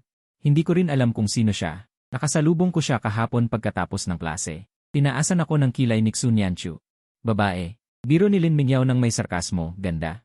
Pumasok ako sa silid-aralan at inilapag ang baso ng tubig. Hindi. Umupo ako. Nilagok niya ang inumin sa baso nang hindi dumidikit ang labi, at maligambang pala ito. Nakaupo si Lin Mingyao sa harap namin. Tinaasan niya ito ng kilay, nagtatakang nagtanong, anong nangyari? Nagsimulang maging excited si Lin Mingyao, oh wow, parang may koneksyon kay Nyan Jia. Tumango ako ng mariin at sa ilalim ng mga titig nilang dalawa, ikinuwento ko ng simple ang nangyari. Pero itinago ko ang tungkol sa paglabas ko ng aking bank card at pagkontra. Sinabi ko lang na hindi ko tinanggap ang pera niya. Pagkatapos kong magsalita, natahimik ang lahat ng isang saglit, pagkatapos sabay na nagsalita ang dalawa. Mahinang tanong ni Xu Nianchu. Hindi niya sinabi ang pangalan niya. Nagdududang tanong ni Lin Mingyao, Nianji. Ang halaga mo lang pala ay ilang libong pera. Nagkatinginan ang tatlo at pagkatapos ay bahagyang natawa. Pilit na ngumiti si Xu Nianchu kay Lin Mingyao, ilang libo lang. Nianji, nagbibiro lang ako. Tumawa ng mahina si Lin Mingyao at tinanong ako ulit, alam mo ba kung saang klase siya? Sa class Sham. Isang boses ng lalaki na may payapang tono ang narinig. Walang pakialam na pumasok si Wang Haoran mula sa likod na pintuan. Sinalubong ang tingin naming tatlo at mahinang ipinaliwanag, dumadaan lang ako. Nagtataka si Lin Mingyao, dumadaan ka lang, ano naman? Pero paano mo nalaman na ang taong pinag-uusapan namin ay mula sa class Sham? Ang ibig kong sabihin, kahapon dumadaan lang ako kaya nakita ko, kaya alam kong nasa class Sham siya. Pero hindi ko alam ang pangalan. Tumingin si Lin Mingyao kay Xu Nianchu, sa tingin ko, alam ko na kung sino yon. Sa class Sham, ang mga lalaking gumagawa ng gulo, dalawa lang naman sila. Tumango si Xu Nianchu. Nagpalitan ang tingin. Tumingin si Lin Mingyao sa kanya at mahinang nagtanong. Kukumpirmahin ko kay Wang Haoran. Nang marinig ito, dali-dali kong sinabi, hingan mo na lang ako ng pangalan. Curious lang ako. Sumenya si Lin Mingyao ng ngili. Pagkatapos niyang tumayo, kumuha si Xu Nianchu ng isang baunan sa kanyang bag at ibinigay sa akin. Puno ng xiao long bao. Nagulat ako para sa akin. Sobrang sarap ng xiao long bao nila. Bahagyang umubo si Xu Nianchu at ginulo ang buhok sa kanyang noo. Hindi sinasadyang tumingin sa labas ng bintana at sinabi, marami akong nabili kaninang umaga at hindi ko na kaya. Hindi pa nakakalayo si Lin Mingyao. Hindi makapaniwalang lumingon. Kung hindi siya nagkakamali, kaninang umaga lang. Ninakita si Xu Nianchu sa gate ng eskwelahan. Pagkababa ng isang tao sa kotse, naglakad ito para bumili ng xiao long bao. Sabi niya hindi siya nakakain ng maayos na almusal sa bahay, bakit ngayon parang sobra pa ang nabili niya? Si Lin Mingyao, masayang-masaya akong tinanggap ito. Alam kong paborito ko ito. Si Xu Nianchu sa tabi ko ay lumingon, ngunit hindi niya mapigilang mapangiti. Mabilis na bumalik si Lin Mingyao, iniling-iling ang ulo niya, parang may mga bagay. Mas pipiliin niyang kalimutan na lang. Dahan-dahan kong binuksan ang kahon, pinapanood si Lin Mingyao na pumunta sa pwesto ni Wang Haoran. Imposible ang gwapo. Lumingon si Xu Nianchu. Anong sinabi mo? Sabi ko ang gwapo ni Wang Haoran. Kung ako'y babae, liligawan ko siya. Sinabi sa akin na itigil ang ginagawa ko. Tahimik na kinuha ni Xu Nianchu ang disposable chopsticks sa bag. Binuksan ang balot at inabot sa akin. Pabulong akong nagpasalamat, nagtataka kung bakit hindi siya sumagot. Kahit isang sulyap ay hindi niya binigay kay Wang Haoran. Hindi ko mapigilang magtanong, hindi mo ba siya nakikitang gwapo? Sa totoo lang, sa tingin ko, siya ang pinakagwapong lalaki sa klase natin. Tahimik lang akong tinitigan ni Xu Nianchu. Medyo malamig ang boses. Hindi. CJ. Siguro iba ang pananaw ng mga lalaki at babae. Tuwing break time sa ikalawang taon, kailangan pumunta sa field para mag-ehersisyo. Pagbalik ko sa klase galing sa banyo, karamihan sa mga kaklase ko ay bumaba na. Nakatayo ang vice president ng klase sa harapan at tinatawag ang mga tao. Dali, bumaba na kayo agad. Sasabihin na naman nila na ang bagal ng klase natin. Lumapit si Wang Haoran sa Vice President para magpaalam. Vice President, nahihilo ako, medyo nilalagnat. Pwede bang hindi na lang ako sumama? Pagkarinig niya nito, medyo nag-alangan ang Vice President. Hindi pwede, kahapon lang sinabi ng principal na inspeksyonin niya ang mga classroom. Hindi pwedeng may maiwan kahit isang tao sa mga classroom ng lahat ng klase. Sakto namang may dalawang lalaki na dumaan sa likod niya at lumabas sa likod ng pinto. Habang naglalakad, lumingon sila kay Wang Haoran. Pabulong silang nag-uusap. Kahapon lang sinabi ng teacher na lahat ay kailangang bumaba para tumakbo. Magpapaalam pa siya. Sadyang ginagawa niya siguro yan. Hindi ko alam kung bakit siya nagpapanggap na dalisay. Nakakairita. Tahimik akong lumapit kay Wang Haoran. Nakita ko na ang kulay ng kanyang mukha ay mas maputi kaysa kaninang umaga. Ang kulay ng kanyang labi ay mas maputla rin. Pusang loob kong inakbayan si Wang Haoran at sinabi, Haoran, sabay tayong bumaba. Magpaalam ka na lang sa teacher. Hindi tinanggihan ni Wang Haoran ang aking alok. Nga pala, may gamot ako sa bag ko. Pwede mo itong kunin pagbalik mo. Sa loob mismo ng aparador, bahagyang nagbabantay si Wang Haoran habang nagsasalita. Salamat, ibabalik ko sa iyo ang pera. Umiti ako. Hindi ko kailangan ng pera, gusto ko ang iyong kaibigan sa Green Bubble. Papunta sa palaruan. Pagkatapos maging malapit ni Wang Haoran sa aming guro, saka lamang ako lilipat sa pila. Nakita ko si Xun Yanchu na nakatayo sa dulo ng pila. Dali-dali akong tumakbo papunta sa kanya. Tiningnan ako ni Xun Yanchu sa gilid ng kanyang mata. Nakangiti kong itinaas ang sulok ng aking labi. Ibinahagi ko sa kanya ang aking kasiyahan. Nadagdag ko ang gwapong lalaki sa Green Bubble. Kumusta naman? Maayos pa rin ako, di ba? Hindi sumagot si Xun Yanchu. Hindi niya talaga maintindihan. Bakit ako napakasaya na idagdag ang Green Bubble ng isang lalaking kaklase? Ilang sandali pa. Mas gugustuhin niyang huwag magtanong dahil gwapo si Wang Haoran. Tumango ako ng natural. Sino ba ang hindi magkakagusto sa isang taong maganda at gwapo? Ako'y isang mahilig sa itsura, naiintindihan mo ba? At mataas ang rate ng paglingon kapag kasama ang isang gwapo. Sapat na ba na maganda? Nag-aalangan na tanong ni Xun Yanchu. Sa tingin ko, ako ay. Tumulog ang musika ng radyo para sa pagtakbo sa palaruan, tinakpan ang hindi natapos na sinasabi ni Xun Yanchu. Nakita ko lamang ang kanyang tahimik na hugis ng bibig. Nagtataka kong nagtanong, ano? Hindi ko narinig ng malinaw. Nagsimulang tumakbo ang pila ng klase. Hindi ko naantay ang pagsang-ayon ni Xun Yanchu. Mabilis lamang akong lumingon. Tila tahimik siyang umiti at sinabing walang anuman. Pagkatapos ng pagtakbo sa palaruan, bumalik ako sa gusali ng paaralan. Mula sa malayo, nakita ko si Wang Haoran. Nakaupo sa gilid ng pasilyo. Nang lumapit ako, binigyan ako ni Wang Haoran ng isang piraso ng tsokolate sa aking palad. Pasasalamat. Ito lang ang maibibigay ko sa iyo. Salamat. Nag-aalala kong nagtanong, ayos ka lang ba? Bakit hindi ka nakaupo sa loob at nagpapahinga? Ayos lang, hindi na ako gaanong nahihilo ngayon. Mabuti kung ganoon. Tinanggap ko ang tsokolate. Sa ilang maikling salita. Ang iba pang mga kaklase ay isa-isa nang bumabalik sa klase. Kapag dumadaan, nakagawian na nilang tumingin sa amin. Bumalik si Duziteng kasama ang ilang lalaki. Nang makita niya ako, nagulat siya. Ang mga kaklase sa tabi niya ay may pagkasuklam sa kanilang mga mukha. Naaalala ko, ang dalawang kaklase na nagsabi ng masama tungkol kay Wang Haoran ay ang mga tao sa tabi ni Duziteng. Ang ekspresyon sa aking mukha. Pagkatapos bumalik sa klase ang mga tao sa paligid, hindi ko maiwasang magtanong ng banayad. Haoran, parang may ilang kaklase tayo na may maling akala sa'yo. Nababagabag ako tungkol dito. Hindi ko alam kung paano sasabihin kay Wang Haoran ang mga masasakit na salita. Hindi ko akalain na parang nabasa na agad ng taong pinag-uusapan ang nasa isip ko. Tumawa siya. Narinig mo ba silang sinisiraan ako? Hindi yan maling akala. Hindi lang nila ako gusto. Mas nagtaka ako, bakit kaya? Nakita niyang nagtataka talaga ako. Bihirang umiti si Wang Haoran at nagpaliwanag. Dati raw may ilang babaeng nagbigay sa akin ng love letter. Simula noon, nagbago na ang lahat. Parang dahil daw yon sa isa sa mga babae. Sila raw ang may gusto. Hindi ko talaga alam kung paano ipapaliwanag ang pagkabingi ko. Kung ganon, ikaw. Tinaas ni Wang Haoran ang kilay niya. Hindi raw nagmamahal ang matatalino. Walang magandang patutunguhan ang pag-ibig. Napatawa ako at medyo nang hinayang din.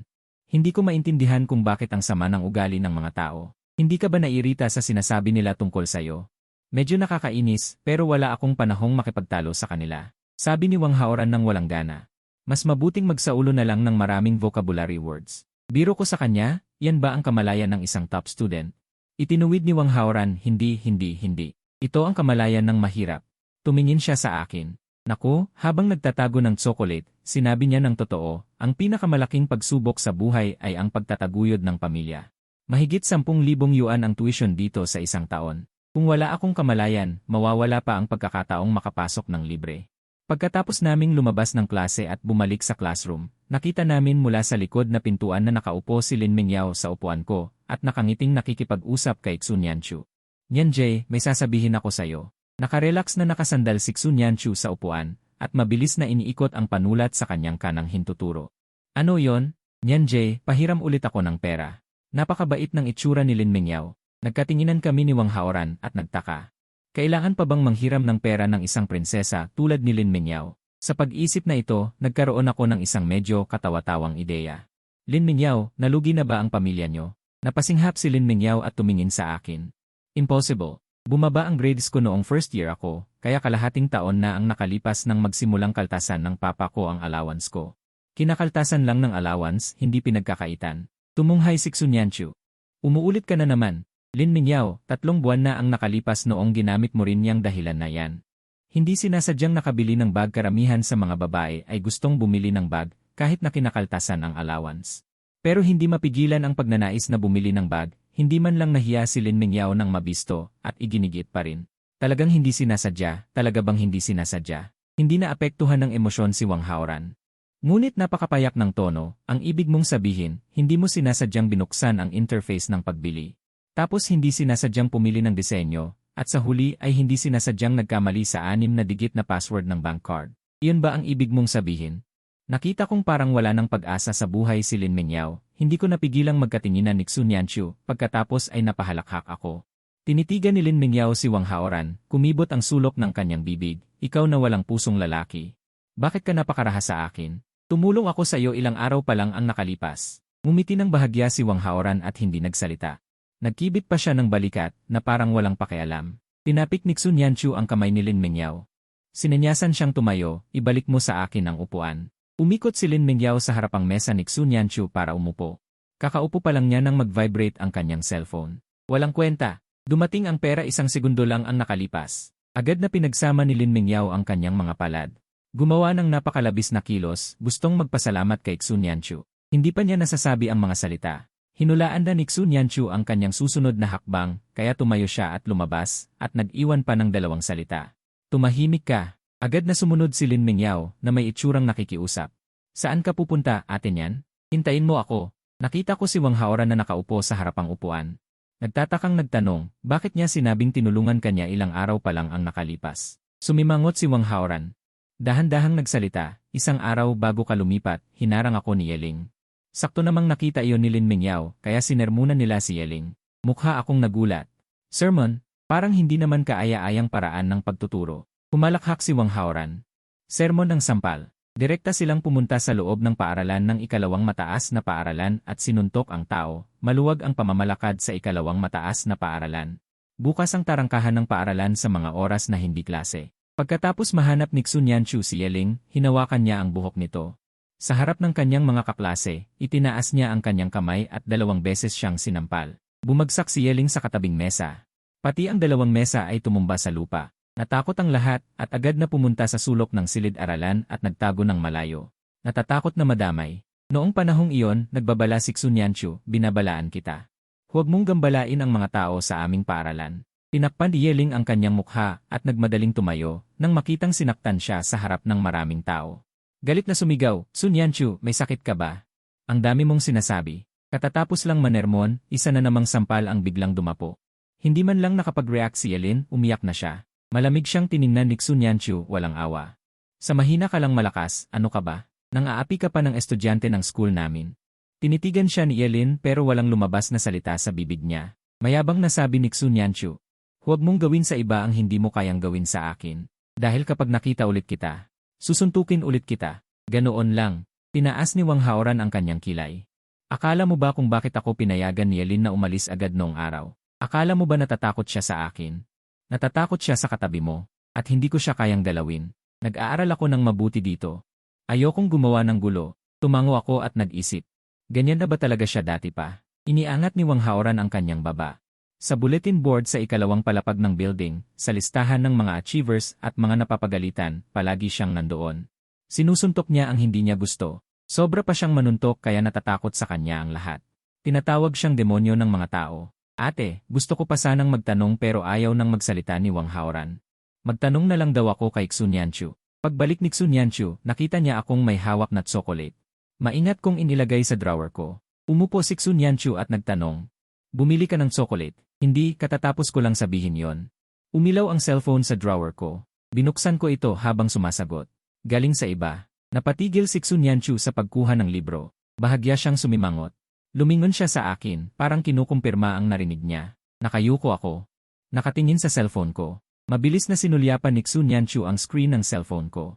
Maganda ang kanyang paningin. Kahit malapit, hindi niya nakita ang pangalan sa contact. Pero nakita niyang babae ang profile picture sa chat.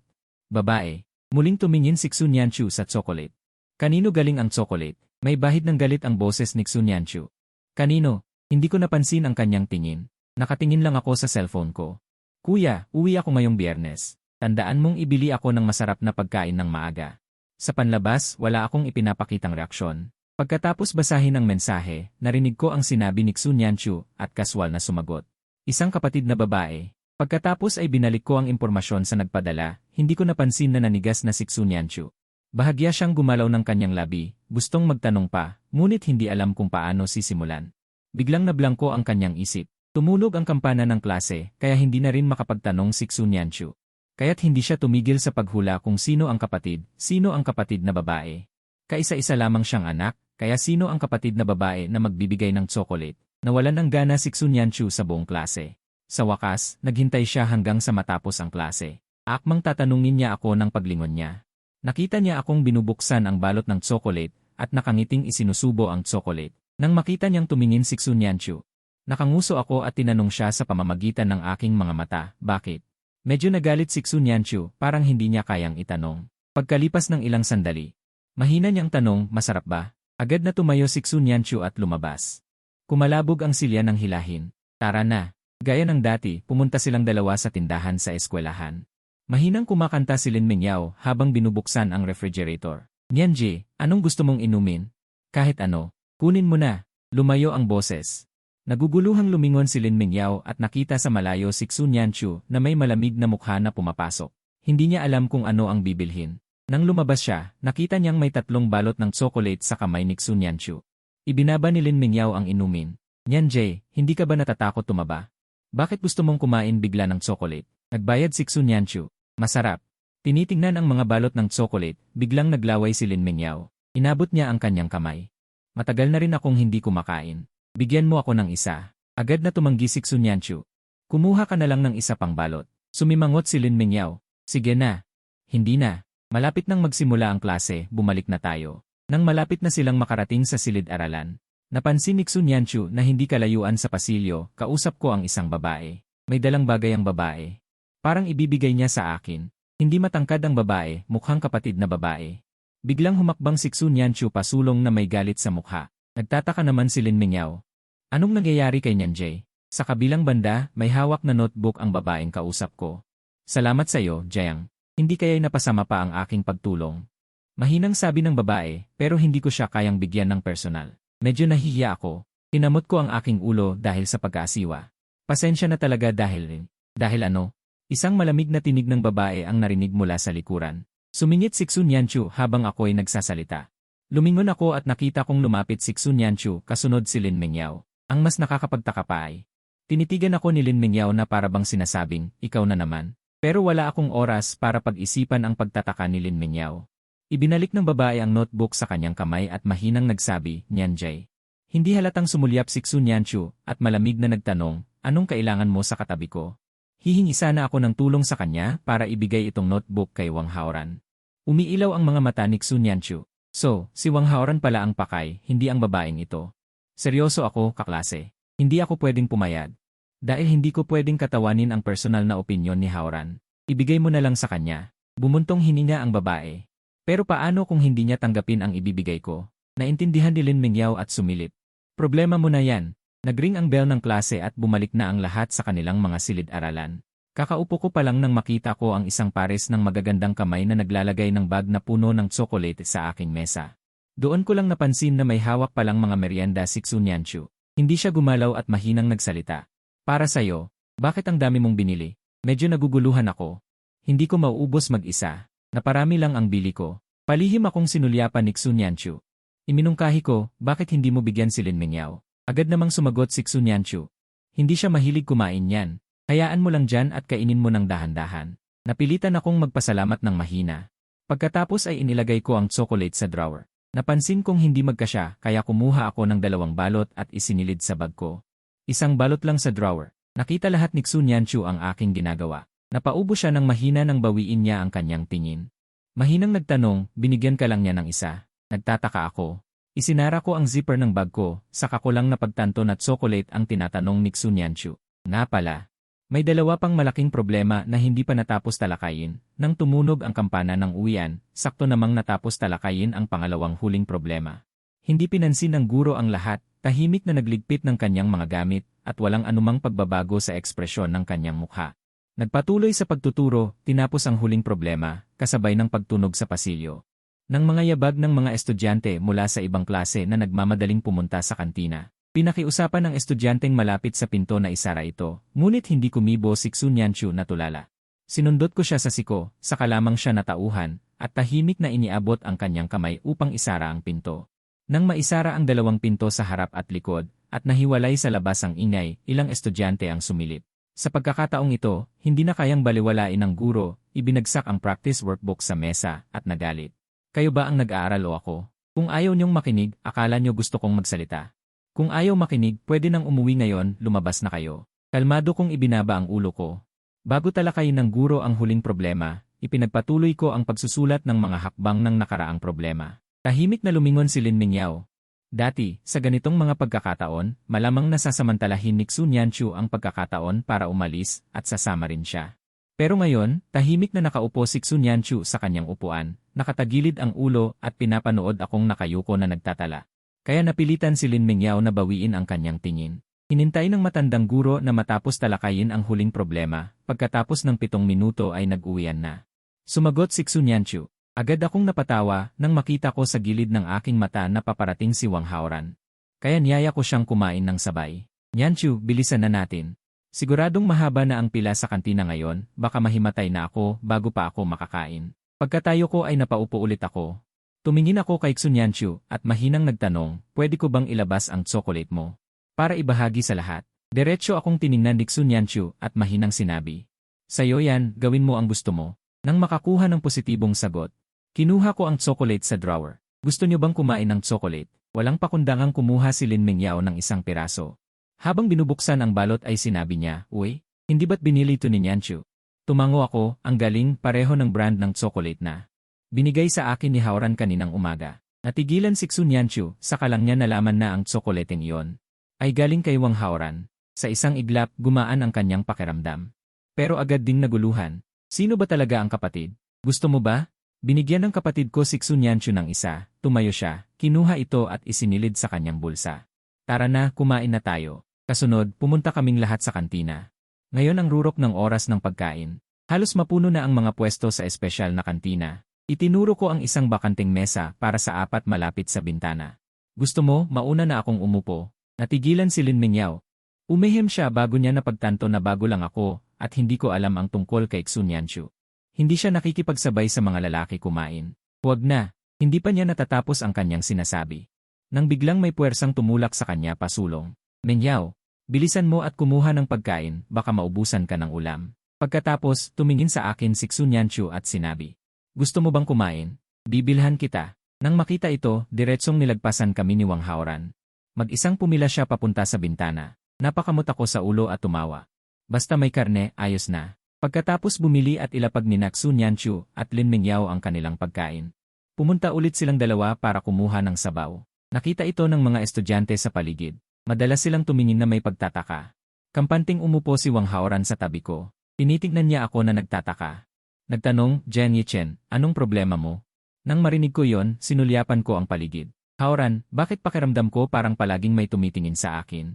Sino ba naman ang hindi titingin, lagi kang kasama ni Xunyanchu? Kaklase ko siya, kaya magkatabi kami. Anong problema doon? Ngumiti si Wang Haoran. Hindi oras ng klase ngayon, saka hindi nakikipagsabay kumain si Xunyanchu sa mga lalaki. Naguguluhan ako, dahil ba magkaklase kami? Ngumisi si Wang Haoran.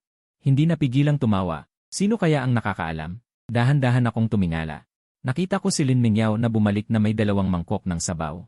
Inilapag ang isa sa harap ko. Sumunod sa kanya si Xunyanchu at umupo sa tabi niya. Nakangiting tanong ko sa kanya, alin dito ang pagkain ko? 2 pagkain ang binili ni Xunyanchu. Ang isa ay matamis at maasim na karne, ang isa naman ay baka na may kamatis. Alin ang gusto mo? Tanong pabalik sa akin ni Xunyanchu. Hindi ako mapili sa pagkain. Ikaw muna ang pumili. Yung muntik nang mabilaukan si Lin Mingyao habang umiinom ng sabaw. Agad akong nagtanong. Ayos lang ba sayo? Kinuha ni Lin Mingyao ang panyo na inabot ni Wang Haoran para punasan ang kanyang bibig at nagbulol. Ayos lang, ayos lang. Pero sa loob-loob ko, sinasabi ko na si Xunyanchu ang pinakamaselan sa pagkain na nakilala ko. Paano nagawang baguhin ni Jiang Yichen ang masamang ugali na yon? Isang ang malaking himala. Si Wang Haoran ay nakatira sa dormitoryo. Sa oras ng pananghalian, bumalik siya sa dormitoryo para matulog, habang ako naman ay bumalik sa silid-aralan. Pagkaupo ko pa lang, umupo si Du Ziteng sa harap ko. Nakipagsabay ka kay Wang Haoran kumain kanina. Tumango ako. Ah, ganun ba? Nagtatakang tanong ni Du Ziteng. Kailan pa kayo naging close? Palagi siyang mag-isa. Siguro nitong mga nakaraang araw lang. Pero kung tatanungin ako kung kailan kami naging close, hindi ko agad masagot. Parang hindi naman interesado si Du Ziteng sa tanong na yon, ngumiti lang siya. Magsabay tayo kumain bukas. Magkaklase naman tayo, wala akong dahilan para tumanggi. Pagkatapos ng ilang usapan, nakaramdam ng antok si Du Ziteng at bumalik sa kanyang upuan. Nang makita ko ang likod niya na naghihikab, nakaramdam din ako ng antok parang nahawa. Hindi ko napigilang maghikab. Tumingin ako sa orasan sa pisara. Malapit nang mag-12 oras 30 minuto, hindi pa ba bumabalik si Xun Yanchu? Biglang bumukas ang likod na pinto. Lumingon ako. Si Xun Yanchu at ang kasama niya pala. Pagkaupo pa lang, inaayos na ni Xun Yanchu ang mga libro sa kanyang mesa. Lumingon din siya sa akin at sinabing, inaantok ka na, bakit hindi ka pa matulog? Kinuha ko ang aking cellphone. Mahinang sinabi ko, hinihintay kita. Natigilan si Xun Yanchu. Bigla siyang naging uncomfortable. Bakit? Dahil malapit na ang oras ng pananghalian. Karamihan sa mga kaklase namin ay nakatulog na. Ang natitirang ilan na nag-uusap pa ay nagbubulungan. Medyo nagduda si Xun Yanchu kung narinig niya ba ng tama. Hindi ko nakita ang kanyang pagiging matigas. Nakayuko lang ako at nagtatype sa cellphone ko, mahinang inuulit, hinihintay kita. Diretso at seryoso niyang sinabi yon. Nang mapagtanto niya yon, biglang hindi mapakali si Xun Yanchu. Mabilis niyang isinilid ang mga libro sa kanyang mesa sa drawer, at pagkatapos ay kinuha ang kanyang earphones. Sa puntong ito, ipinakita ko sa kanya ang screen ng aking cellphone. Hinihintay kitang i-transfer natatakot akong makalimutan ko paggising ko. Anong ita-transfer? Sumulyap si Xun Yanchu at nakita ang aming green bubble chat. Trinanfer ko sa kanya ang 25 pesos. Mahina ko ring sinabi, pambayad sa pananghalian. Tandaan mong tanggapin. Bahagyang kumunot ang noo ni Xun Yanchu. Naghihintay ka sa akin para lang magpadala sa akin ng pera. Dahil mahina ang boses, hindi ko maintindihan ang emosyon, ni hindi ko maramdaman ang kaunting pagbabago sa kanya. Tumango ako ng walang pag-aalinlangan. Tinitigan ako ni Xun Yanchu sa aking mga mata na kumikinang. May bahid ng pagkabigo sa kanyang mga mata. Kinuha niya ang kanyang cellphone at mabilis na pinindot ito ng 2 beses. Napayuko ako. Ibinabalik ni Xun Yanchu ang pera at hindi niya tinanggap. Sagot niya ng walang gana, ako ang manlilibre sa'yo. Hindi pwede. Agad akong umiling bilang pagtanggi. Kahit na magkaibigan, pagdating sa pera, dapat pa ring maglinawan. Hindi ako pwedeng magsamantala. Ano naman kung ilibre kita ng isang pagkain, katabi? Tinaasan ako ng kilay ni Xun Yanchu. O baka naman, wala man lang akong pagkakataong ilibre ka sa kantin. Hindi yan ang ibig kong sabihin. Agad kong ipinaliwanag, nahihiya lang talaga ako. Tinitigan ako ni Xun Yanchu. Kung nahihiya ka talaga, sagutin mo na lang ang isang tanong ko. Ano? Naguguluhan ako. Anong tanong? Nagtatanong lang ako. Tumigil si Xun Yanchu, iniwas ang tingin at saka sinabi, ikaw. Mayroon ka bang mga kapatid? Isang hindi inaasahang tanong. Hindi ko akalaing ganito kabilis ang pagtalo ng usapan. Mahina kong sinabi, mayroon akong kapatid na babae. Kapatid na babae. Biglang lumingon si Xun Yanchu, nakatalikod sa akin. Hindi ko makita ang kanyang mukha. Nakita ko lang siyang kinamot ang kanyang ulo. Maya-maya'y sinabi niya, ganun ba? Kasabay ng pagbagsak ng mga salita niya, tumunog ang bell ng 12:30 minuto. Tumigil ang huling mga tsismisan sa loob ng silid-aralan. Dahil wala nang sinabi si Xun Yanchu, hindi ko napigilan ang antok at agad akong dumukdok. Iniisip ko na ililibre ko na lang si Xun Yanchu ng hapunan mamaya. Paulit-ulit kong iniisip ang bagay na ito. Pagdating ng uwian, agad kong sinabi na ililibre ko siya ng pagkain. Hindi agad sumagot si Xun Yanchu. Iniisip niya kung gusto ko ba talaga siyang ilibre ng pagkain o iniisip ko lang na bayaran yung pananghalian kanina. Pero bago ko pa man matanggap ang kanyang sagot, narinig ko ang boses ni Lin Mingyao. Kakain ng ano? Kakain ng ano? Nakasukbit sa balikat ni Lin Mingyao ang kanyang bag at balak na tawagin si Xun Yanchu para sabay silang umuwi. Pero pagdating niya, narinig niyang may manlilibre. Natuwa siya. Nagulat ako. Ang simpleng paglilibre kay Xun Yanchu, sa isang segundo, iniisip ko na kaming dalawa lang. Nang makita ni Lin Mingyao na hindi ako nagsasalita. Kakaibang tumingin kay Xun Yanchu at nasalubong ang mukha nitong nagsasabing, bakit hindi ka pa umalis, saka lang napagtanto. Na parang mali ang nasabi niya. Si Lin Mingyao ay walang bahid dungis. Ako. At ako naman ay bukas palad na nagtanong sa kanila. Kung anong gusto niyong kainin, sagot ko. Pagkasabi ko, nakita ko si Wang Haoran na papalapit, kaya agad akong nag-imbita, Haoran. May oras ka ba mamaya? Sabay tayong kumain. Si Lin Mingyao ay nahihiyang tumingin kay Xun Yanchu. Sabay sabing, Nyanje, hindi mo ako masisisi ngayon. Pagkatapos ng 15 minuto, nagpakita kaming ilan sa isang noodle shop. Hindi mahal dito. Malinis at masarap, si Lin Mingyao ang pumili ng lugar. Kahit na alam niyang maganda ang kalagayan ng pamilya ko. Hindi pa rin siya naglakas loob na pumili ng masyadong mahal na lugar, lalo na't kasama si Wang Haoran, natatakot siyang magkaroon ng psikolohikal na pasanin ng iba. Masarap lahat ng maliliit na noodles dito, halos hindi ka magkakamali. Habang sinasabi ito, itinulak ni Lin Mingyao ang menu sa harap namin. Tingnan ninyo, katatapos lang mag-order ng ilan nang may pumasok na 3 tao sa tindahan. Ang nangunguna ay si Du Ziteng. Pagkapasok niya, nakita niya agad ang mesa namin at diretso siyang lumapit at sumigaw. Jen Yichen, nagkataon. Nakangiti akong tumugon. Nagkataon. Nang makita siyang lumapit. Umiti si Lin Mingyao at hindi nagsalita. Ang natira na sina Wang Haoran at Sun Yanchu. Pareho silang sumulyap para bang bumabati. Hindi naman alintana ni Du Ziteng. Mahinahong nagtanong, pwede ba akong sumama sa inyo? Nagulat ako nang marinig ito. Dahil puno na ang 4 mesa namin na nakadikit sa dingding. Kinuha ni Wang Haoran mula sa ilalim ng mesa ang dagdag na upuan at nilagay doon ang 2 bag. Pasensya na. Walang upuan. Mahinahon ang tono niya, hindi ka makakarinig ng paghingi ng paumanhin. Pero hindi mo rin siya masisisi. Hindi pa nakapagsalita si Du Ziteng nang itaas muli ni Wang Haoran ang kanyang baba. May bakante sa mesa ng mga kaibigan mo, parang ayaw nilang humiwalay sayo. Nang makita ito, napilitan na lang umiti si Du Ziteng. Nagkukunwaring nagulat, naku, sa sobrang excitement ko, nakalimutan ko ang mga kaibigan ko. Sa susunod na lang tayo sabay-sabay kumain. Pagkatapos ng maliit na pangyayari, nagtawanan at nagkwentuhan kaming ilan. Hindi nagtagal, dumating ang may-ari na may 2 bowl ng noodles. Yung 2 ay mild spicy, yun ang order namin ni Sun Yanchu. Naisip ni Lin Mingyao ang tungkol sa pareho naming panlasa ni Sun Yanchu, nagtatakang nagtanong sa akin. Kaya ba mild spicy lang din ang kaya mong kainin gaya ni Nyan Jay? Kinukuha ko na sana yung silantro nang marinig ko ang tanong na yon, napatigil ako. Tumango ako at sinabing dahil sa Yicheng ako nakatira noong bata pa ako. Mas light ang lasa doon. Pagkasabi ko noon, muntik nang mapatalon si Lin Mingyao. Grabe, sa Yicheng din pala nakatira dati si Nyan Jay. Ang laki naman ng pagkakataon. Natuwa ang lahat sa sagot na yon. Nakatingin lang ako kay Sun Yanchu. Hinihintay na magkumpirma ang mismong tao. Bahagyang nakayuko si Sun Yanchu, tinatakpan ng bangs niya ang mga mata niya. Nakita ko lang na bahagya siyang umisi at walang ganang sumagot ng INN, tumira ako doon ng ilang panahon. Tuwang-tuwa si Lin Mingyao. Naku, tadhana nga naman. Tumawa rin si Wang Haoran at sumang-ayon. Ang tadhana nga naman sadyang hindi inaasahan. Mabilis na ubos ang noodles. Ibinaba ko ang chopsticks ko at balak ko nang tawagin si Wang Haoran para kumuha ng tissue. Bago pa ako makapagsalita, tahimik nang kumuha si Sun Yanchu ng tissue at iniabot sa akin. Parang isang pagkakaintindihan na hindi na kailangang sabihin.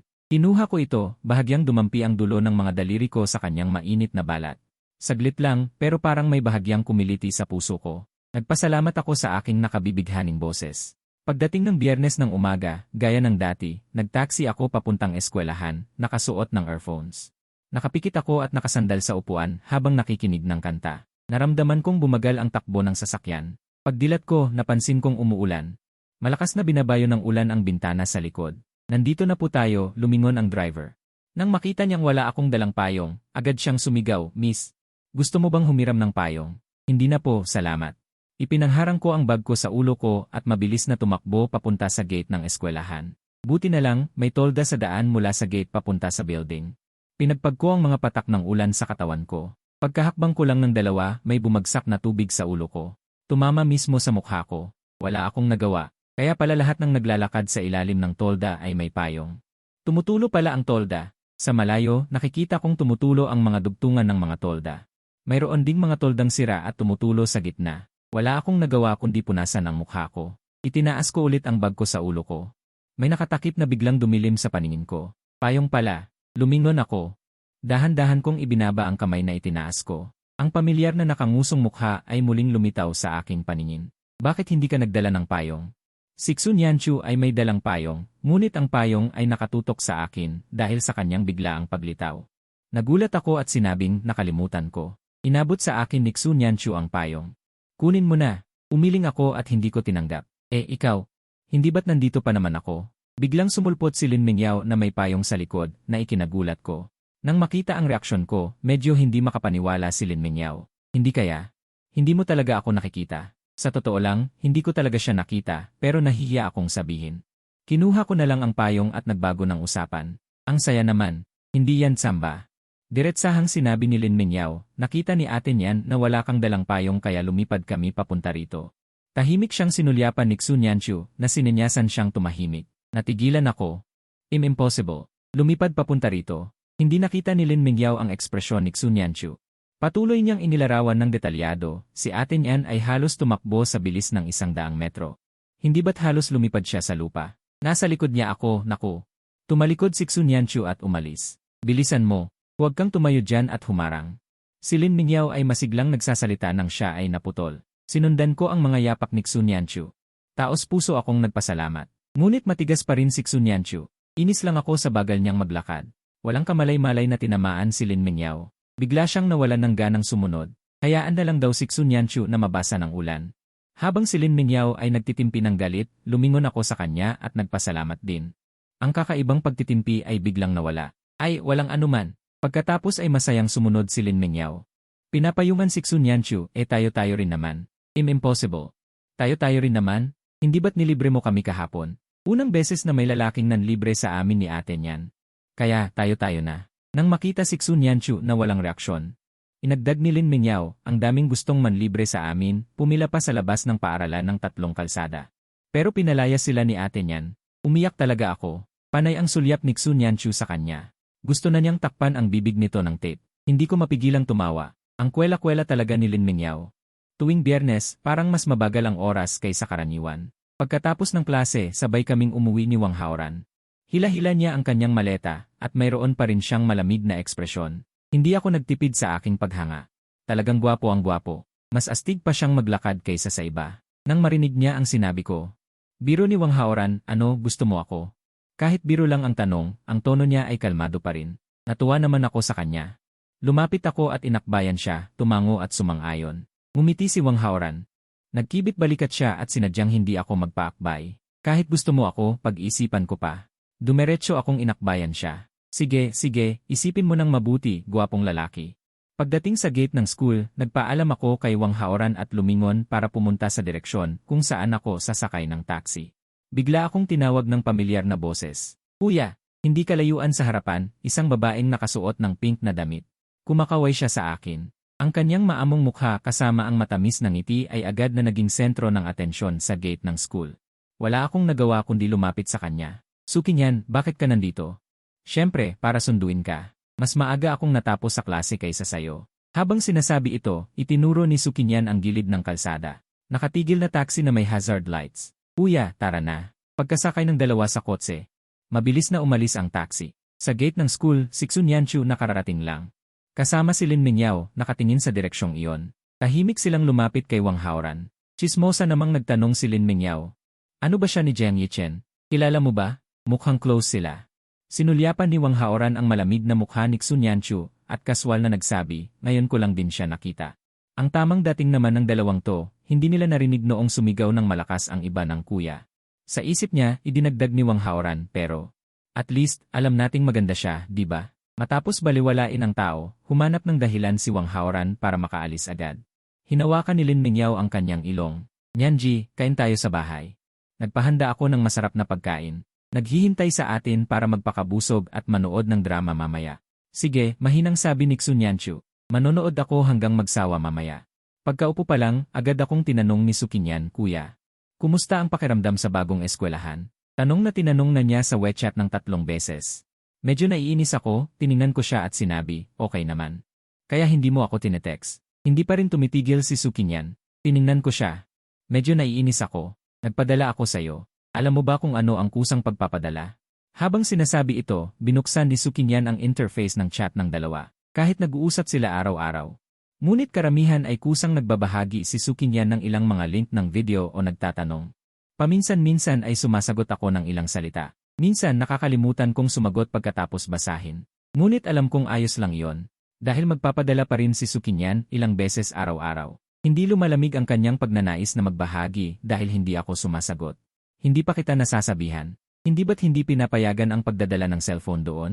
Ang Technical Vocational School na pinapasukan ni Suki Nian ay nagbabawal sa mga estudyante na magdala ng cellphone. Kung kailangang makipag-ugnayan sa mga magulang, kailangang mag-apply sa guro ng dormitoryo para magamit ang telepono ng paaralan. Ako, nagkibit balikat si Suki Nian. Kuya, huwag mong sabihin kina mama at papa, sumagot ako. Kung tutuusin, hindi rin naman ako nakakausap sa kanila ng higit sa 2 salita sa isang araw. Biglang tumahimik sa loob ng kotse. Ang atmosfera ay biglang naging malamig. Agad na nagsalita si Sukinyan sa isang magaan at masayang tono. Kung may mang-api sa iyo sa bagong eskwelahan, sabihin mo sa akin. Nang makita ko siya, hindi ko napigilang ibaluktot ang sulok ng aking labi. Anong magagawa mo kung sasabihin ko sa iyo? Anong magagawa ng isang maliit na kapatid na babae? Hindi kaya gusto mong makipag-away? Mabilis na umiling si Sukinyan. Uwi ako at sasabihin kay Papa na papasukin ka sa eskwelahan namin. Ako na ang bahala sa iyo pagkatapos. Nang marinig ito, biglang kumirot ang puso ko. Ang ganitong katapatan at masigasig na pagmamahal ay nagpapainit at nagpapalungkot sa akin. Ngumiti ako at sinabi, sige. Kaya, may nang-aapi ba sa'yo? Bakit parang gusto mong maapi ako? Mabilis na umiling si Sukinyan. Kuya, hindi ko sinasadya. Nang marinig ito, bumuntong hininga ako. Seryoso at taimtim kong sinabi sa kanya, okay na okay ako rito. Inaalagaan ako ng mga kaklase ko. Masaya ako. Habang sinasabi ito, unang pumasok sa isip ko si Xunyanchu, kasunod si Wang Haoran at ang iba pa. Kung alam ko lang na ang katabi ko sa puso pagkatapos lumipat ay isang napakagandang babae na walang kapintasan, pagsisisihan ko na hindi ako lumipat ng mas maaga. Pagka-uwi sa bahay, naghanda si Sujayanan ng masaganang hapunan. Pagkatapos magluto ng hapunan, nagpalit siya ng kanyang karaniwang mahabang palda at inayos ang kanyang buhok. Isa siyang napakagandang babae. Siguro iyon ang dahilan kung bakit gusto siya ni Jiang Wei, ibang-iba sa aking tunay na ina. Pinanood ko siyang magsandok ng sabaw. Habang tinatanong ang grado ni Sukinyan, ang mga mata niyang iyon ay nakangiti sa pagitan ng kanyang mga kilay. Ang pagmamahal at pagmamalaki sa kanyang anak na babae ay hindi maitago. Si Sukinyan ay palaging nagpapagaan ng kanyang loob, mahusay sa grado at pag-ugali. Sa bawat pagpupulong ng mga magulang, ang mga sertipiko sa kanyang kamay ay napakarami kaya nagiging inggit ang ibang mga magulang. Hindi ako makasali sa usapan, tahimik akong kumakain hanggang maubos ko ang sabaw sa aking mangkok. Biglang nagtanong si Jiang Wei, kumusta si Ichen? May pagsusulit ba sa eskwela kamakailan? Sumagot ako ng totoo, wala. Tama, asawa ko. Sinabi ko sa iyo noon na nagbukas ng bagong restaurant ang kaibigan ko. Bukas ang grand opening. Inimbita niya ang pamilya natin na pumunta roon sa tanghalian. Pagkatapos kumain, bumalik muna si Sheibao sa kwarto. Di nagtagal, dumating ang umaga. Nagpalit ako ng damit para lumabas. Sa totoo lang, wala akong gagawin ngayon, ayaw ko lang lumabas ang buong pamilya. Dahil ramdam ko na hindi ako gusto ni Sujayanan. Buti na lang at hindi ko rin siya gusto. Balak kong pumunta sa City Center Library para humiram ng libro, tapos uwi na lang ako sa tanghali. Hindi ko inaasahan na makakakita ako ng kakilala. Bumili ako ng 2 bote ng inumin sa vending machine, pagkatapos ay inilagay ko ang isa sa mesa ni Wang Haoran na abala sa pag-aaral. Tumingala si Wang Haoran at tahimik na nagtanong gamit ang kanyang bibig, bakit ka nandito? Umupo ako sa harap niya, tinitingnan ang mga materyales sa pag-aaral sa harap niya at sumagot. Bakit ka nandito? Naalala ko na sinabi ng class president na maganda ang academic performance ni Wang Haoran. Hindi nakapagtataka na maganda ang mga grado niya, nag-aaral siya kahit sa weekend. Umiti ng bahagya si Wang Haoran. Dahil baka mahaba ang sasabihin niya, pinili niyang isulat ito sa draft paper at ibinigay sa akin. Paano ako makakakuha ng scholarship kung hindi ako mag-aaral ng mabuti? Salamat sa inumin. Pagkatapos ng 12 ng tanghali, ililibre ko si Wang Haoran sa kalapit na mall para kumain dahil masaya ako sa biglaang pagkikita. Masaya silang nagkwentuhan at nagpa siyang kalimutan ang pag-aaral sa hapon at pumunta sa kalapit para manood ng pinakabagong sikat na sci-fi na pelikula. Habang naghihintay na ihain ang pagkain, nag-post si Wang Haoran ng isang post sa Moments. Sa kabilang banda, nagpuyat si Xunyanchu sa panonood ng A noong Biyernes at natulog siya sa bahay ni Lin Mengyao. Nang magising siya at lumabas sa guest room, saktong ginawan sila ng almusal ng kanilang tiyahin, nagpaalam na ito at umalis. Tumango si Xunyanchu. Pumunta sa kwarto ni Lin Mengyao para tawagin siya para kumain. Nakapag-ayos na si Lin Mengyao at nakahiga habang nagbabrowse sa kanyang social media. Nang buksan ang pinto, hawak pa rin ni Lin Mengyao ang kanyang cellphone, nagbabrowse at nakita ang post ni Wang Haoran 1 minuto lang ang nakalipas. Napasinghat si Lin Mengyao, Nyanjay, titingnan mo ba ang post ni Wang Haoran? Baliw, hindi siya pinansin ni Xunyanchu, bumaling siya sa restaurant para maghanda ng pagkain. Malakas na sinabi ni Lin Mengyao, nag-post siya ng litrato ni Jiang Yichen. Biglang nagpreno ang isang tao. Dali-dali siyang lumingon, hindi naman masamang tingnan. Hindi napigilan ni Lin Mengyao ang kanyang sarili at suminghal. Siguro bagong gising kaya matapang. Hindi ba't sabi mo hindi mo titingnan? Bigla kong naisip na tingnan. Bakit may reklamo ka? Mahinang bumulong si Lin Mengyao, talaga bang biglaan? Inagaw ni Xunyanchu ang cellphone na masama ang timpla. Ang dami mong sinasabi. Medyo natatawa pa rin si Lin Mingyao sa pagmamatigas ng kanyang matalik na kaibigan. Isang group photo lang ang nasa social media post, walang caption. Pero base sa background ng litrato at oras ng pag-post, malinaw na makikita na kumakain kaming dalawa sa labas. Paulit-ulit na tiningnan ni Xu Nianqiu ang litrato ng 3 beses. Pinalaki pa niya ito bago ibalik kay Lin Mingyao ang cellphone. Alam mo ba kung nasaan sila? Tumawa si Lin Mingyao, Nianjie, akala mo ba Sherlock Holmes ako? Nagtanong lang ako. Itinuro ni Xu Nianqiu ang background ng litrato, medyo pamilyar ang lugar na ito. Nagduda si Lin Mingyao, pamilyar nga, pero chain restaurant ito, eh. Paano ko malalaman kung saang branch ito? At bakit kailangan pang malaman kung nasaan sila? Imposible kayang Nianjie, hindi mo naman siguro sila hahanapin, di ba? Hindi nagsalita si Xu Nianqiu. Ang katahimikan ay nangangahulugang pagsang-ayon. Walang nagawa si Lin Mingyao, kung ganoon, tatanungin ko na lang si Wang Haoran. Talagang hindi ko maintindihan kung gaano kalaki ang mahika ni Jiang Yichen, at nagawa niyang baguhin ang isang taong walang emosyon at laging seryoso. Naging ganito siya ngayon. Pumunta si Lin Mingyao sa sofa at humiga. Nag-iwan siya ng komento sa post ni Wang Haoran. Saan kayo kumakain? Okay lang bang dumagdag pa ng 2 peres ng chopsticks? Pagkatapos ma-post ang komento, nakita agad ito ni Wang Haoran. Pinindot niya ito, nagsimulang magtipa ng sagot ng walang emosyon. Hindi pa niya natatapos magtipa, sinulyapan ni Wang Haoran ang katabi kong nakaupo at nag-isip sandali. Nagpasya pa rin siyang tanungin muna ako. Ako, si Lin Mingyao, at si Xu Nianqiu ay nag-isip na sumama para kumain. Ikaw ba ay nairita? Si Wang Haoran ay may isang hitsura ng kawalang paniwala. Ano? Direktang ipinakita ni Wang Haoran sa akin ang kanyang cellphone. Hindi na kailangang isipin, tiyak na magkasama ang dalawa. Pagkatapos basahin, ang aking ekspresyon ay hindi nagbago. Nagtanong lang ako pabalik, sa tingin mo? Matapos marinig ito, ngumiti si Wang Haoran. Wala akong problema. Tumango ako. Kung gayon wala rin akong problema. Mas masaya kapag maraming tao. Nagbigay si Wang Haoran ng ngey sign. Pagkatapos ay muling nag-type siya ng reply, bigyan mo ako ng 500 at ipadala ko ang address mo. Sa kabilang banda, tinanggap ni Lin Mingyao ang reply at itinaas ang kanyang kilay. Naiisip na niya ang walang pusong mukha ni Wang Haoran. Ang kanyang sinasabi ng mga salitang ito. Kaya't direktang nagsalita si Lin Mingyao kay Xu Nianqiu, gusto ni Wang Haoran na bigyan ko siya ng pera para ipadala ang address. Hindi na niya itinuloy dahil inilipat na ni Xu Nianqiu sa kanya ang 2,000. Tumahimik si Lin Mingyao at tinanggap ang pera. Binaliktad ang kanyang kamay at nag-transfer ng 500 kay Wang Haoran at nag-iwan ng mensahe, address. Gayunpaman, hindi tinanggap ni Wang Haoran ang pera at direktang ipinadala sa kanya ang lokasyon. Nianjie, ayos na, tara na, ipadala mo sa akin ang lokasyon. Tumayo si Lin Mingyao. Bigla niyang nakita ang 4 na ulam at isang sabaw sa mesa. Lumikha ng tunog ang kanyang tiyan. Walang nagawa si Lin Mingyao kundi tumawag sa kanyang auntie. Paumanhin po auntie. Lalabas kami para kumain. Maaari mo bang linisin ang mga pagkain iyon kapag bumalik ka? Pagkatapos lumabas, iniisip ni Lin Mingyao kung ano ang kakainin niya maya-maya. Lumiko ang kotse sa kanto at natanto niyang mali ang ruta.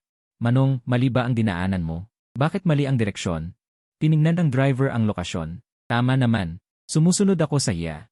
Mahinahong sinabi ni Xu Nianqiu, uwi muna ako sa bahay. Magpapalit ako ng damit.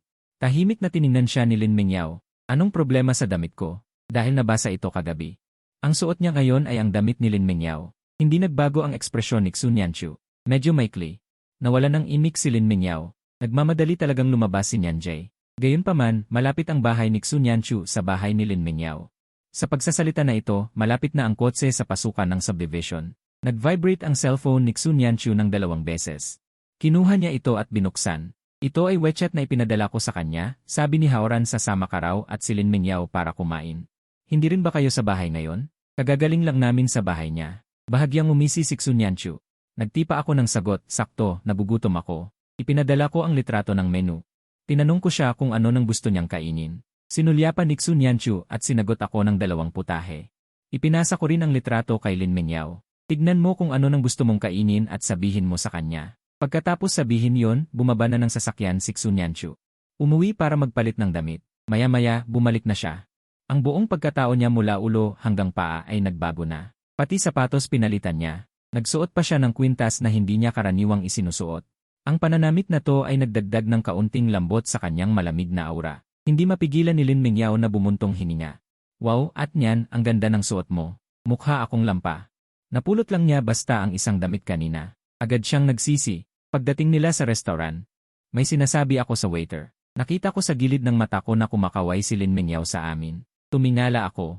Nagtama ang paningin namin ni Xu Nianchu. Sa sandaling yon, bigla akong hindi makaiwas ng tingin.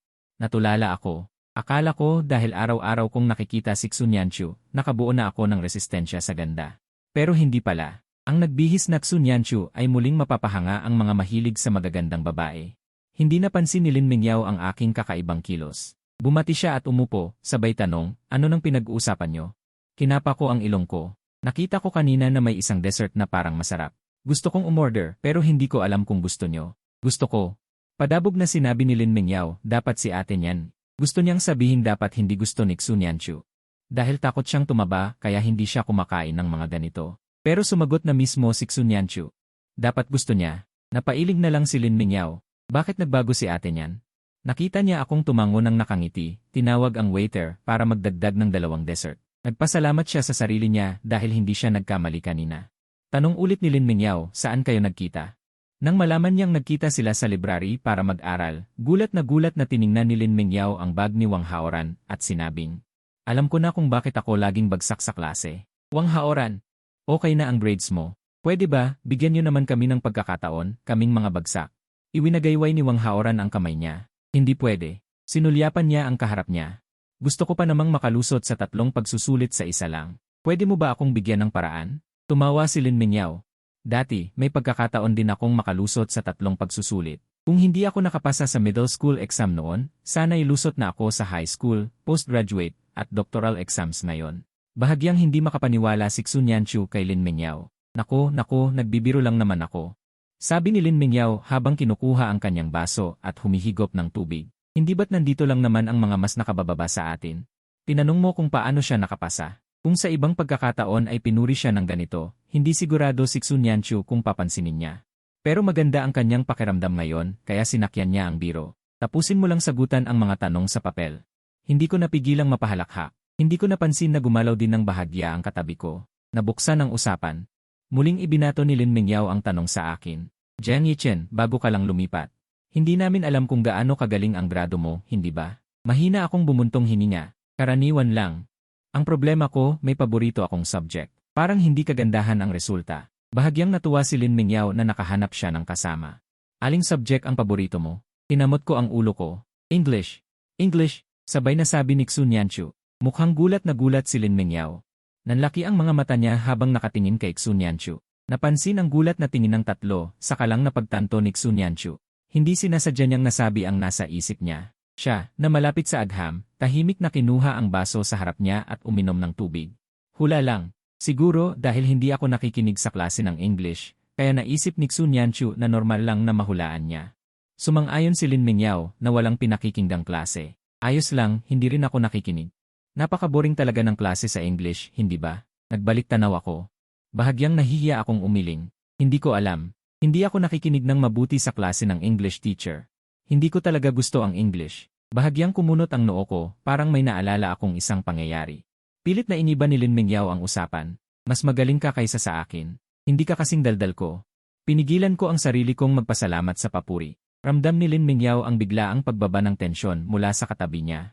Dali-dali niyang iniba ang usapan. Ano ang plano ninyo pagkatapos kumain? Nang malaman niyang manonood kami ng scene, makapalang mukha ni Lin Mingyao na sinabing gusto niyang sumama. Agad niyang kinuha ang kanyang cellphone para bumili ng tiket. Pero nakabili na ng maaga si Wang Haoran ng mga upuan.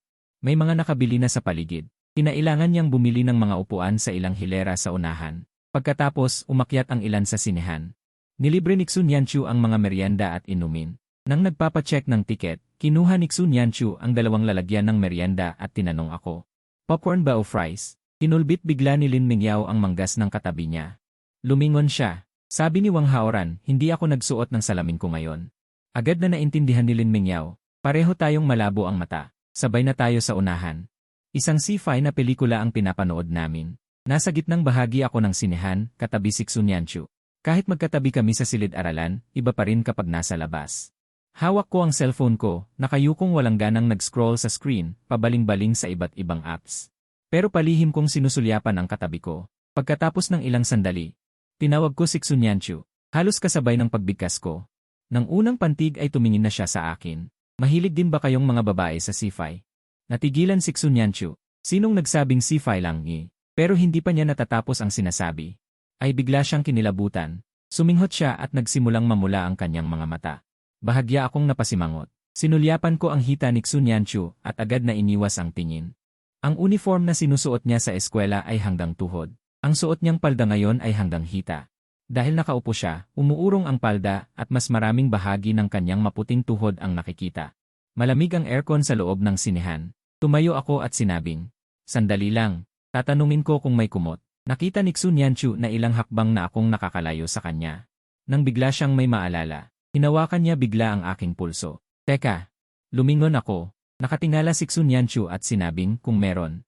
Pwede bang kumuha ka rin para kay Mingyao? Napatingin ako sa lugar na hinahawakan niya at bumilis ang tibok ng puso ko. Maraming nakakatawang eksena sa pelikula. Panay ang tawanan sa loob ng sinehan. Nasa pagitan namin ang popcorn at coke. Paminsan-minsan ay kumukuha ako para kumain, sabay sulyap kay Xun Yanchu.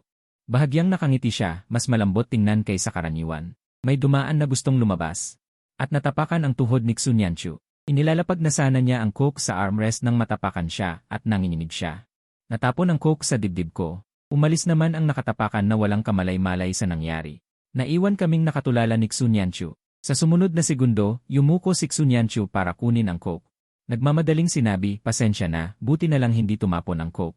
Pero ang tubig sa labas ng baso, nabasa ang damit ko. Tiningnan ko ito. Mahinang sinabi kong, "Okay lang, matutuyo rin mamaya." Dali-daling kumuha ng tissue si Xun Yanchu para punasan ako. Pagkatapos punasan ng 2 beses, sa kanya napansin na hindi angkop ang posisyon. Sa pamamagitan ng tela ng damit, ramdam na ramdam ang matigas at umbok na muscles sa ilalim. Natigilan si Xun Yanchu, sa kanya napansin na mayroon akong ebis. Nahawakan niya pala kanina. Hindi ko alam kung kailan, namula na ang pisngi ng dalaga. Maya-maya, natauhan si Xun Yanchu at tumingala, handa nang humingi ulit ng paumanhin. Pero natigilan siya ilang sentimetro na lang ang layo sa mukha ko. Sobrang lapit. Pakiramdam ko konti na lang magdidikit na. Bahagyang naririnig ang liwanag ng screen na tumatama sa mukha ko. 12 maliwanag, 12 madilim. Nakalimutan ni Xun Yanchu na nakayuko siya papalapit. Lumagpas na siya sa gitnang armrest. Hindi ko akalain na ganito kami kalapit. Tinitigan niya ako, parang may gustong sabihin. Bahagyang nagulat. Bumilis ng husto ang tibok ng puso ko.